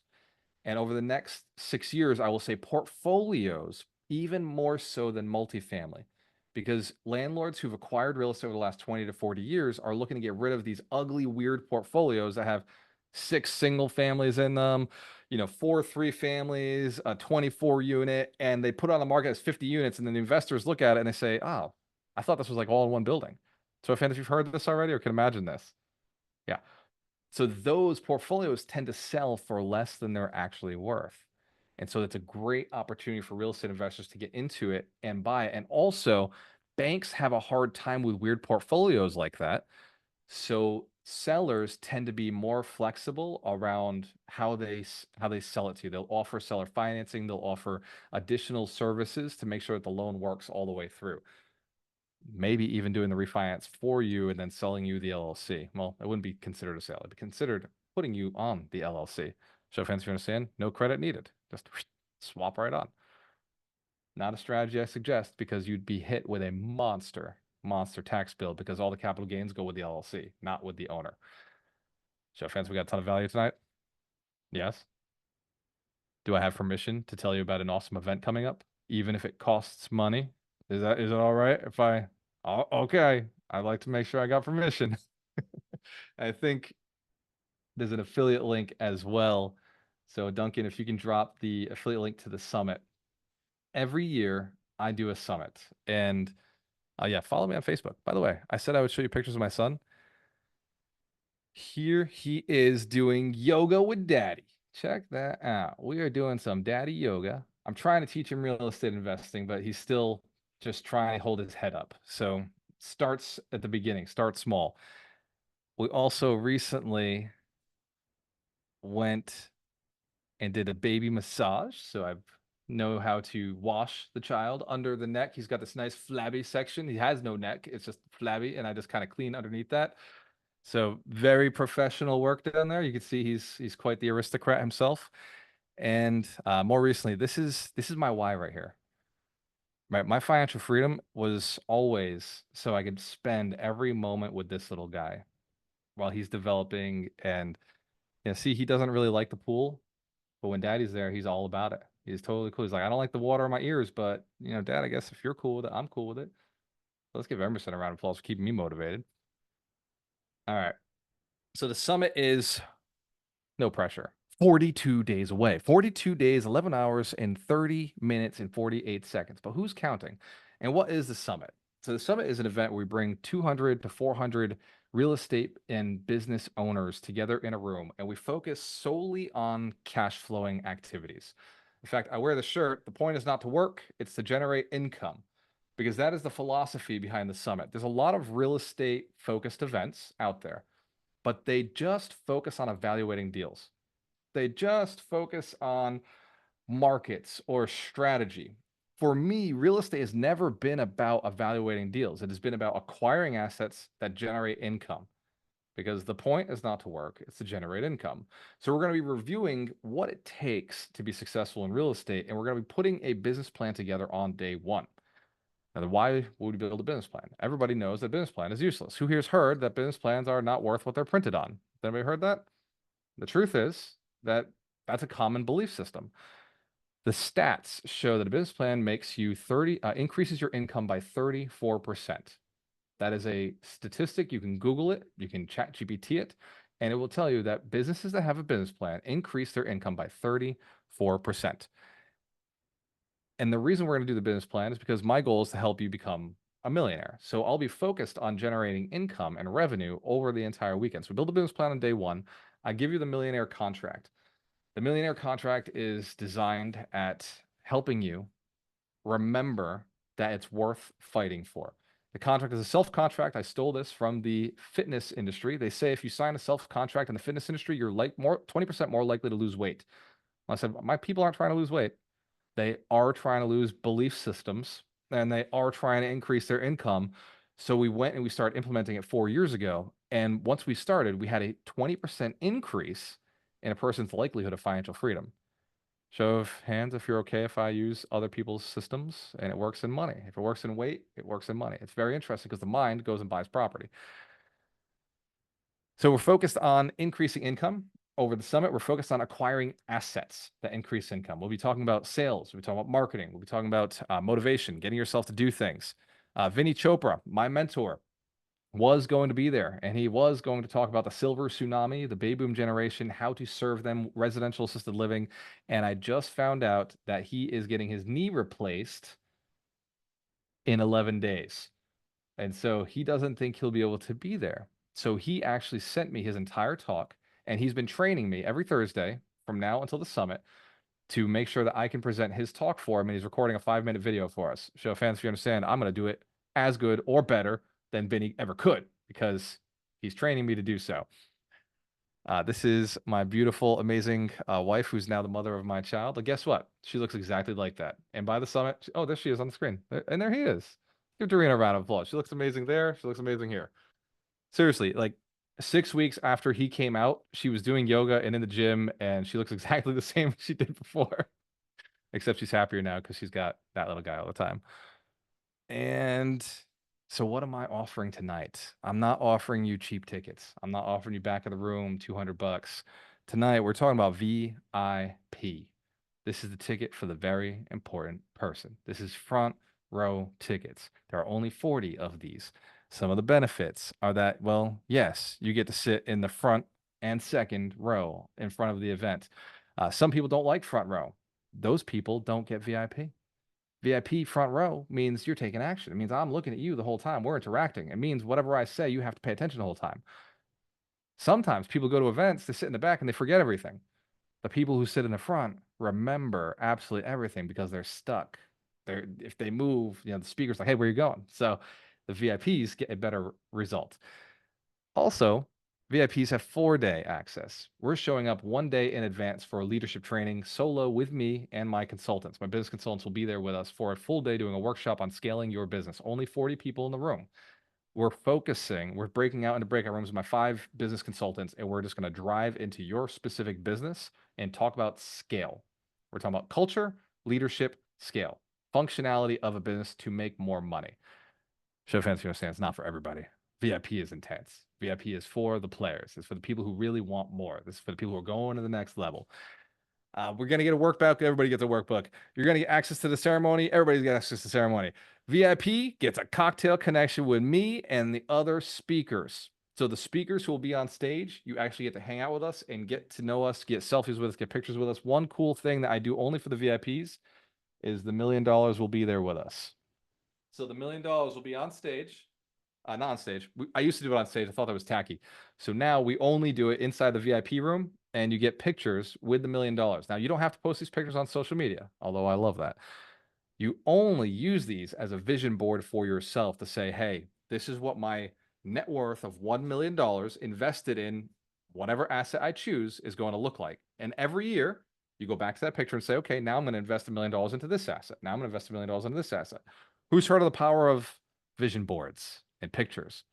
It's even more powerful when you have a picture of yourself instead of a picture of somebody else having the thing. And it's a tool I've used. That $1 million behind me cost me $800. People thought I was crazy. Nah, man, that's how I manifested my money. I had to come in. I do what's called paper therapy. I just count it. I weigh it.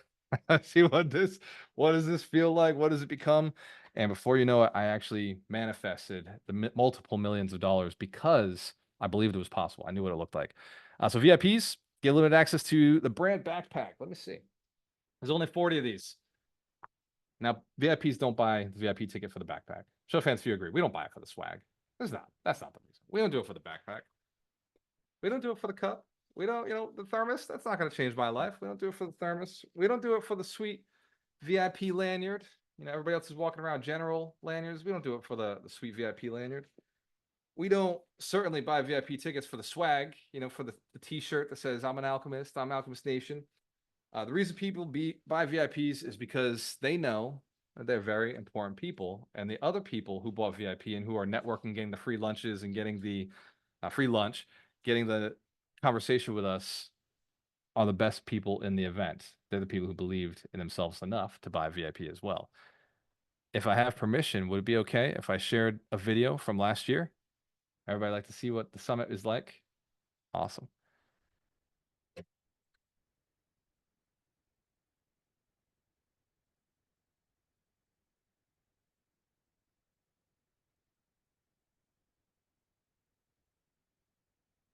People that show up to Alchemist Nation are just the most friendly, truly helpful, genuine people. They have the right mindset. The most value is just meeting the people here. I get a ton of value from the people on stage, but I'm most excited about the people sitting in the audience.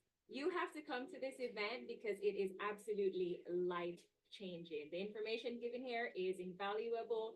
Best weekend spent, hands down. I was tired of being the smartest guy in the room, and that wasn't a problem here. Walter brought so much value, him and Dorina, to put this event together that I felt obligated to go ahead and do the mastery program because I learned so much this weekend that I felt I could build on that. And that's after being a mortgage banker for 25 years. Notice he's a VIP. Actually have to it and can show you how to do it and are willing to show you how to do it. I personally wanted to come to the summit to add more value. We're starting to buy investment properties and we just wanted to move faster. Definitely recommend coming to a summit like this so that you can discover a part of yourself that you didn't even know you existed, so you can do better, be better for yourself, for your family, and for your community. The network, the community, for me, the number one value, because it's so hard to find all of these different people that are here in one setting. You have to do so much work, and Walter and Dorina and the whole team at Alchemist Nation have already done all that work for you. The 100 Millionaire Summit blows my mind. The people here are not like any other summit. They're trained, they're professional, they're incredible. And if you really want to learn stuff, this is the place to be. What is the cost of missing all those opportunities? What is the cost of not going after the $1 million dream? This community that Alchemist Nation is, it's beautiful. And all these different people that are there to support you, and I'm glad I came. I thought 6 figures was successful, but then when I'm in the room with people making millions and multi-millions, and some people here with a multi-billion-dollar portfolio, you know, you want to have good people around you that push you to do better. Or the biggest takeaway I got from this is believe in yourself and make sure you hang around the right people.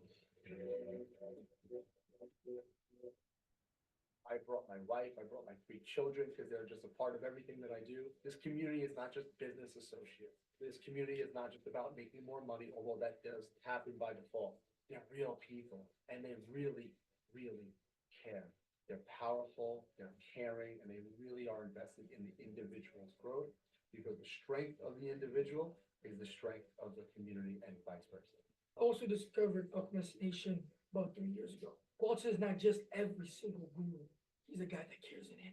And that's why you come to the summit, to learn what's within so you can achieve what's without. You need to come here because Alchemist Nation wants to help you level up and get you to the next level, no matter what it is you're doing. They're here for you. Purpose, life, discovering what it is. What are the gifts that you have? And that's what's really been drawn out by Alchemist Nation is learning more about myself. It's so huge and it's well worth it. And of course, as you continue to grow, you can grow with the community. And, you know, everybody wants you to be able to elevate because we all want to lift each other up. We lift each other up. This is an opportunity for me to be able to get into a situation where I position myself to be a millionaire. Gotta go, gotta do whatever I gotta do to get there. The reason why I came back this year is because I realized last year that Alchemist is extremely good. They attract people that actually are willing to take action and apply the things that are taught, and they keep showing up every single time. Definitely, I found a lot of value in the speakers and the energy of the whole event. Vinny is a very down-to-earth person. Vinny is a billionaire with a B, not an M, a billionaire. A lot of the coaches are bringing aha moments constantly. I can take that now and not only apply it to as being a realtor, but also everyday life. Listen, mortgage bankers, I showed up to a landlord association group in Tampa. The mortgage seat was not filled. They had no sponsor. I didn't hesitate. I actually interrupted Gualter and came up and jammed him with a check. I was ready. You're crazy if you don't sponsor your local group. You have to come to this event because it is life-changing.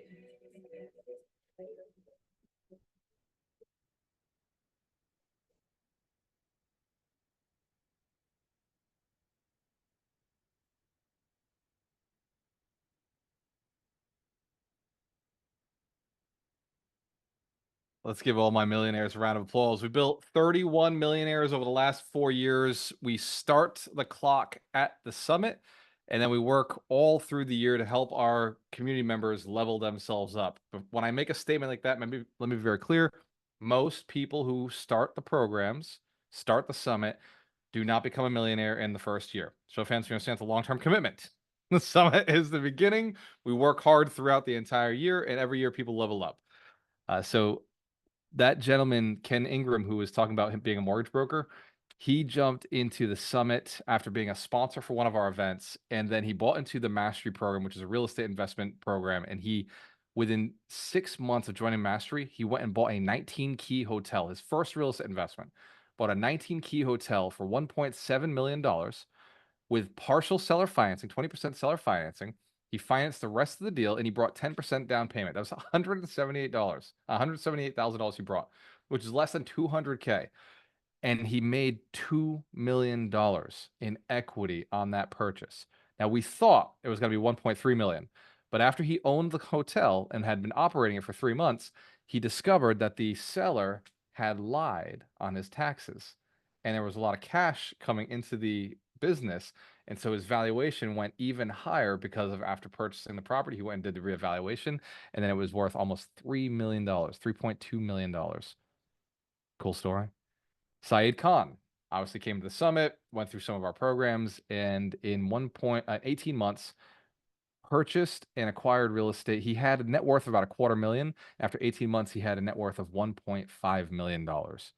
18 months of working with us, 18 months from the point of the summit, moving forward, $1.5 million. I share my best stories. Look, there are people who've come to the summit and they built businesses. They became financially free. And they said to me, Gualter, look, I'm not here to be a millionaire. I just want to never work again. I want to do something that I enjoy. I just want to be passionate about what I'm doing.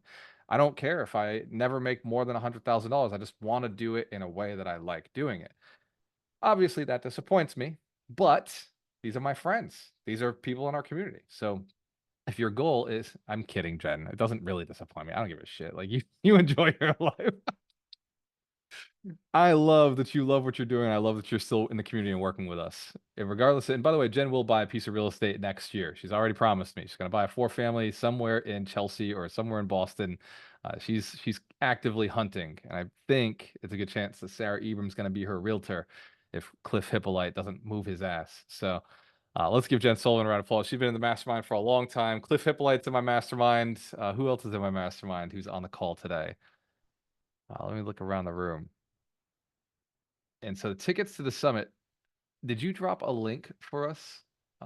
Yes. All right. So please use the Boston REIA link. I have been a member of the Boston REIA for 6 or 7 years. They have absolutely transformed my life. And if I can pay them anything, anytime you buy tickets to the summit, I give them 50% of everything that you purchase. So to me, I'd rather you buy it tonight, use their link, mostly just to pay it forward for the mission. I believe in the Boston REIA. I believe in the National REIA. And I believe that members really, really, really have the greatest chance for success. So I want to make sure that you're using this link tonight. And if you do buy in the future, please use the Boston REIA link. Please save this link. Please use this link. For everybody who's already a VIP member, I know Cliff Hippolyte's already a VIP member. Let's give him a big round of applause. Cliff! Cliff, give us a share, man. You just came down to train the trainer with us. You are killing as a real estate investor. You're killing as an agent. You've been in Alchemist Nation for years. And you run our Brockton real estate investor meetup every single month. So tell us a little bit about your experience with Alchemist Nation and the summit. So last year I met Gualter at the summit. It was my first time there. Absolutely amazing experience. Gualter and I actually are sharing the same experience right now with our child. I have a 10-month-year-old. So it was a great time to start. And once I joined the program, you talked about BS beliefs earlier. It eliminated some of those that I had. I've been an investor for about 7 years. But once I've been through that program, now I'm doing like 4 flips at once, which I didn't think it was possible. So it's all about mindset. So definitely great program. I recommend it. I will be there VIP next month. Very excited about it. Have a few people come in. So looking forward to it. Thanks, Gualter. Welcome, bro. Let's give Cliff Hippolyte a round of applause. Cliff, remember, like all the members of our community, your testimonial means everything to me. So stay being successful. I don't want any bad reputation out there. So your success is the most important thing to me. Let's get another share. By the way, this is the time for questions. So first to unmute wins. Was this a valuable training? Did we get a lot of value out of it? Excellent. Did I sell something that is valuable, something that you believe would be valuable for this community? Excellent. I believe that if we're going to sell, it needs to be more valuable than what we're paying. anytime we're offered an opportunity, if I'm giving you $1,000 opportunity, I think that's a $10,000 or $100,000 opportunity for you. In fact, Larry Steinhaus. Does anybody know who he is? Larry Steinhaus, the speaker, the author, the coach, who wrote the book Money Hacks. Larry Steinhaus came to the summit last year, and at the summit, he locked down a deal from somebody he met in the room at the summit. He locked down a mobile home deal, and he closed it this last month, and he made over $600,000 from closing a mobile home deal. He wrote the book Money Hacks, but he testifies at the summit. He's like, dude, I went to the summit, I locked down a deal. I made money. He's like, I came to your event and I made money at the event over the weekend. He just closed the deal though. It took him a while to close it, but really wild testimonial. Go ahead. I see you unmuted. Go ahead, Gio.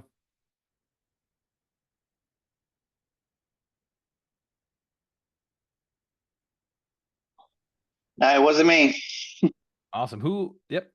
First to unmute wins. And this is questions on the wealth stacking slide, questions on the summit, questions on leverage, questions on investing. Pick your poison. Because remember, you've only got me for like 12 more minutes. Unless Duncan wants to stay on forever, in which case I got all the time in the world. My son's up right now, so he's going to be up for a little while. How many more minutes? Well, bring him over here. He'll enjoy some question and answer with me. Sarah, go ahead. What was your biggest takeaway as a realtor who is also investor friendly? What would you say is a piece of advice you'd give to investors? Oh, go ahead, Kelly.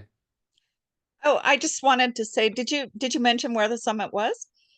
Oh, snap. That's the best part. Oh, thank you, Kelly. Appreciate it. The summit is October 18th to the 20th. Except for VIP members, we show up on the 17th. It is in Orlando, Florida. So let me tell you where you don't want to be in October. Boston. When October hits and it starts getting a little chilly and it starts getting a little cold, it's about time to take a 3-day trip down to Orlando, learn for the weekend, network, build your business, remind yourself what financial freedom feels like. It feels like palm trees. It feels like being able to drive over to Disney.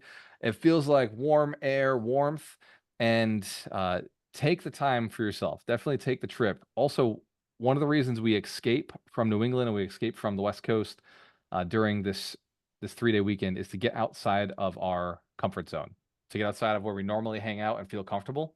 So the 3-day event, it's a lot easier to transform when you don't have all the responsibilities of home, when you don't have the kids there, you don't have the neighbor calling you. It's just a lot easier to do things when you're out in a separate space. So Orlando, Florida, at the Florida Hotel. Thank you, Kelly.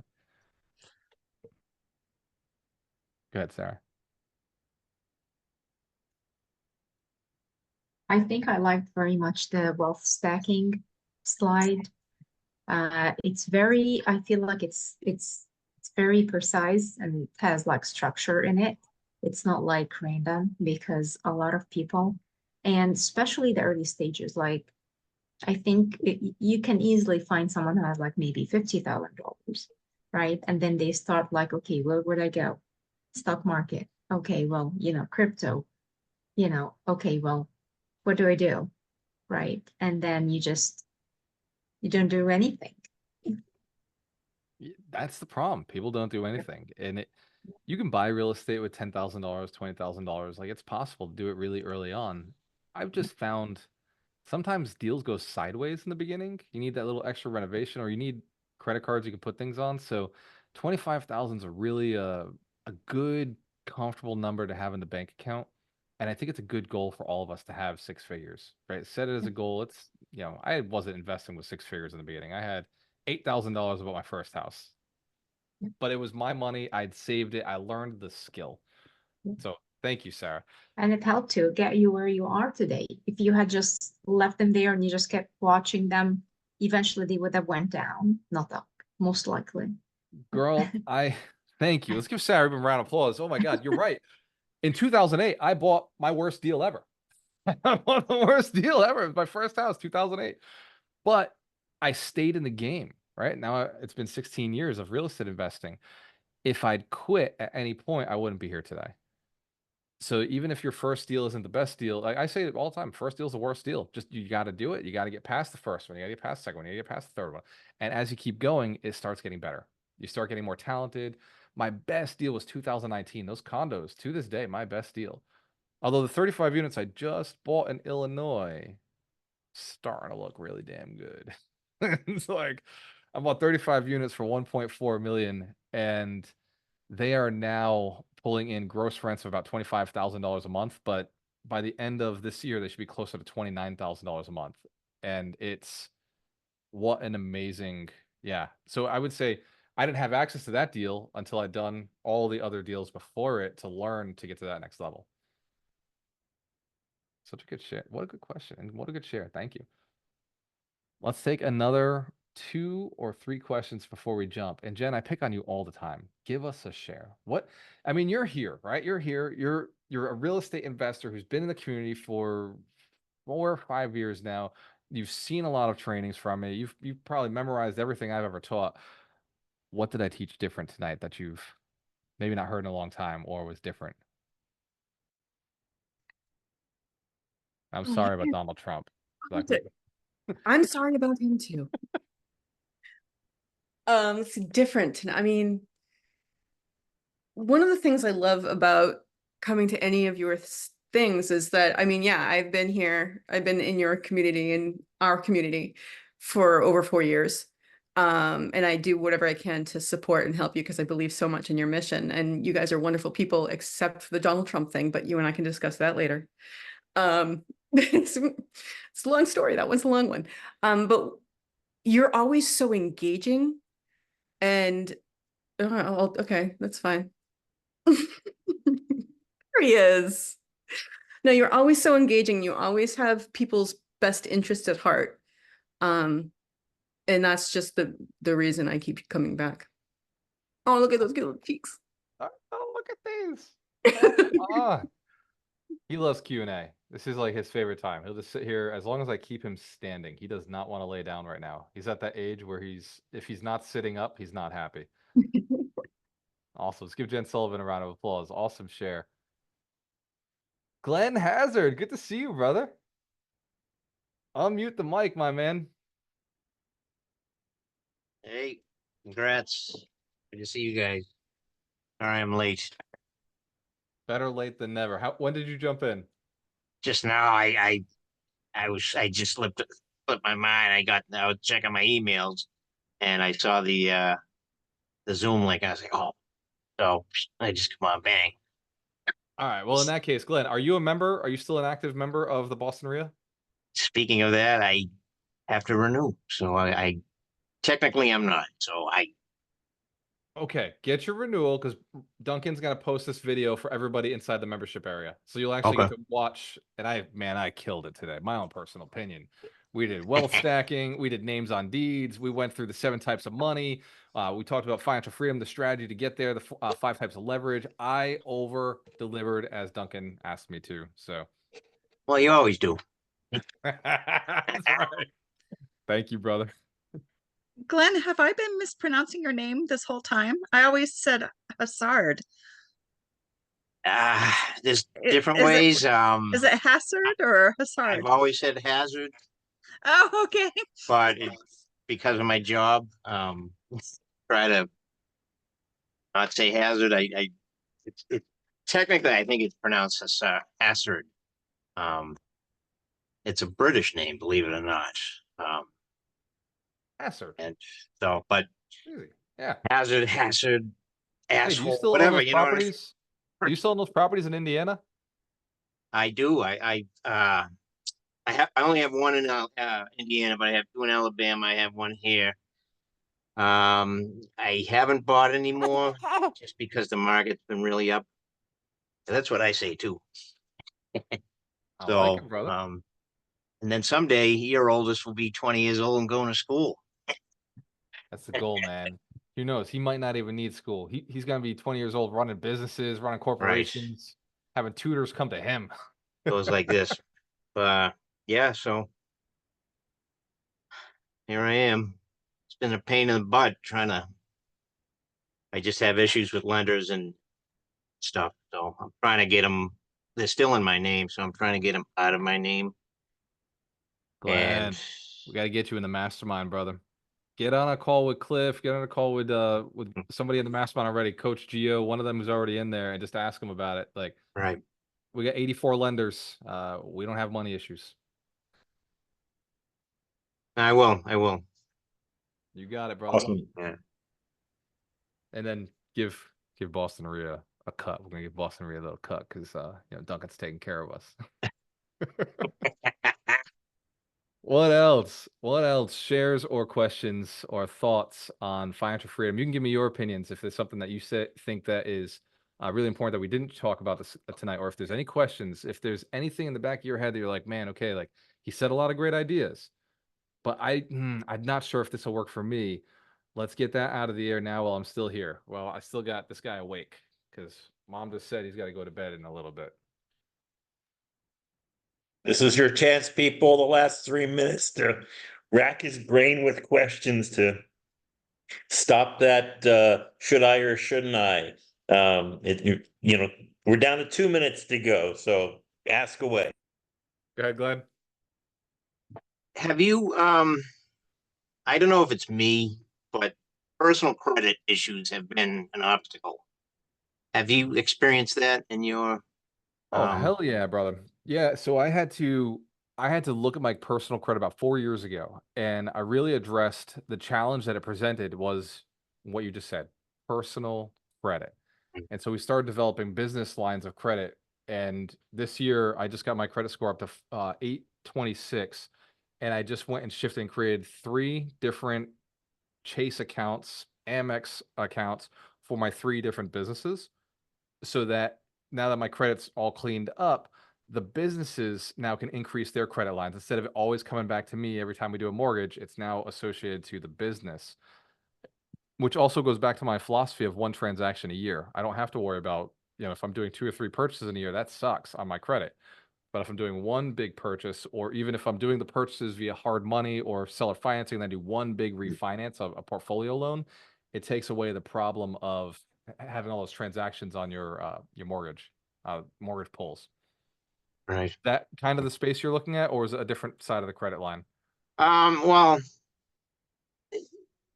it goes back to the issues I've had with lenders. Because right now, I guess the biggest issue is the fact that properties I do have, because they're in my name, that it's all against my DTI, my debt to income ratio. And so it's been killing my credit. I finally got one lender who's he's taken one of my properties because they can't. I wanted to get all of them into like a blanket loan, but when they're in different states, you have to do it separately in each state. So the one I have here in Boston, I'm getting a lender finally that can deal with it and he's putting it in an LLC and he's getting it out of my name. That will help. I would say that you certainly are starting down the path, but you also may want to look at consolidating some of the portfolios. Sell a few 1031, get them all into an area that makes a lot of sense, and then you have them all together. Right now, like if I recall, the portfolio is all single families. There can't be a lot of cash flow there. It's time to trade those singles into multis, or sell a few of them into a single deal, and that'll solve a lot of the problems. In fact, I think I picked on you like 4 years ago in the Boston area in person, and I was like, bro, like, why are you in so many different states? It makes it so much harder, especially just to have 1 single family here, 2 single families here. Makes it so much harder. I believe, Glenn, to be perfectly honest, going back to the conversation we had 4 years ago, which I can't believe I remember this. It was so unique. Sell them and 1031 into multifamilies. Richard, absolutely great meeting your son tonight. I'm glad that you guys got to hang out together. So good to see you in person again. Great, thank you. Yeah, absolutely, brother. Cheers. Keep up the good work, William. Let's grow. Sounds You got good. a really good mentor right there. Listen to what he says. Unless he says don't put offers in Fall River, in which case he's wrong. Thanks. Good night. Good night, brother. Well, Walter, Yeah, I want to Glenn. thank again for all your time. You've been fantastic. I truly do appreciate all you've done for Boston and you continue to do for it.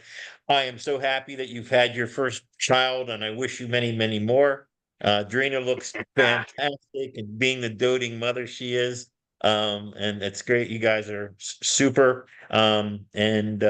Guys, really come on down to Orlando. It's close to Universal. Bring the whole damn family down, you know. They go to Universal while you sit and study, or better yet, bring them into the meeting with you. Get 4 tickets to the summit. You know, the best way, you know, I've always said, you know, yes, your network is your richest I'm lost for words here, but you know, it's your power. Your network is your power, and you have to be together with people with a single-minded purpose to be successful, because there's too much noise and other going on. So you need a group to support you, a community. And community is so much more important today than it ever has been before to be successful. So, you know, become a VIP because you are a VIP. So why don't you just claim it? Buy the damn ticket. It's a tax write-off. It's a no-brainer. Take the holiday, have some fun, learn a lesson. Many, many reasons why. You're going to learn a lot of great stuff at the summit. Get your ticket at the discount from Boston REAI link. And I want to hear all good things about people coming next year. Who knows? Maybe I'll even show up. I don't know, but maybe I'll even show up too, you know? We're in Orlando. You are you almost have to show up. Yeah. What I'll say before we jump off, there's plenty of room at the top. Yep. I'll see you at the summit. All right, guys.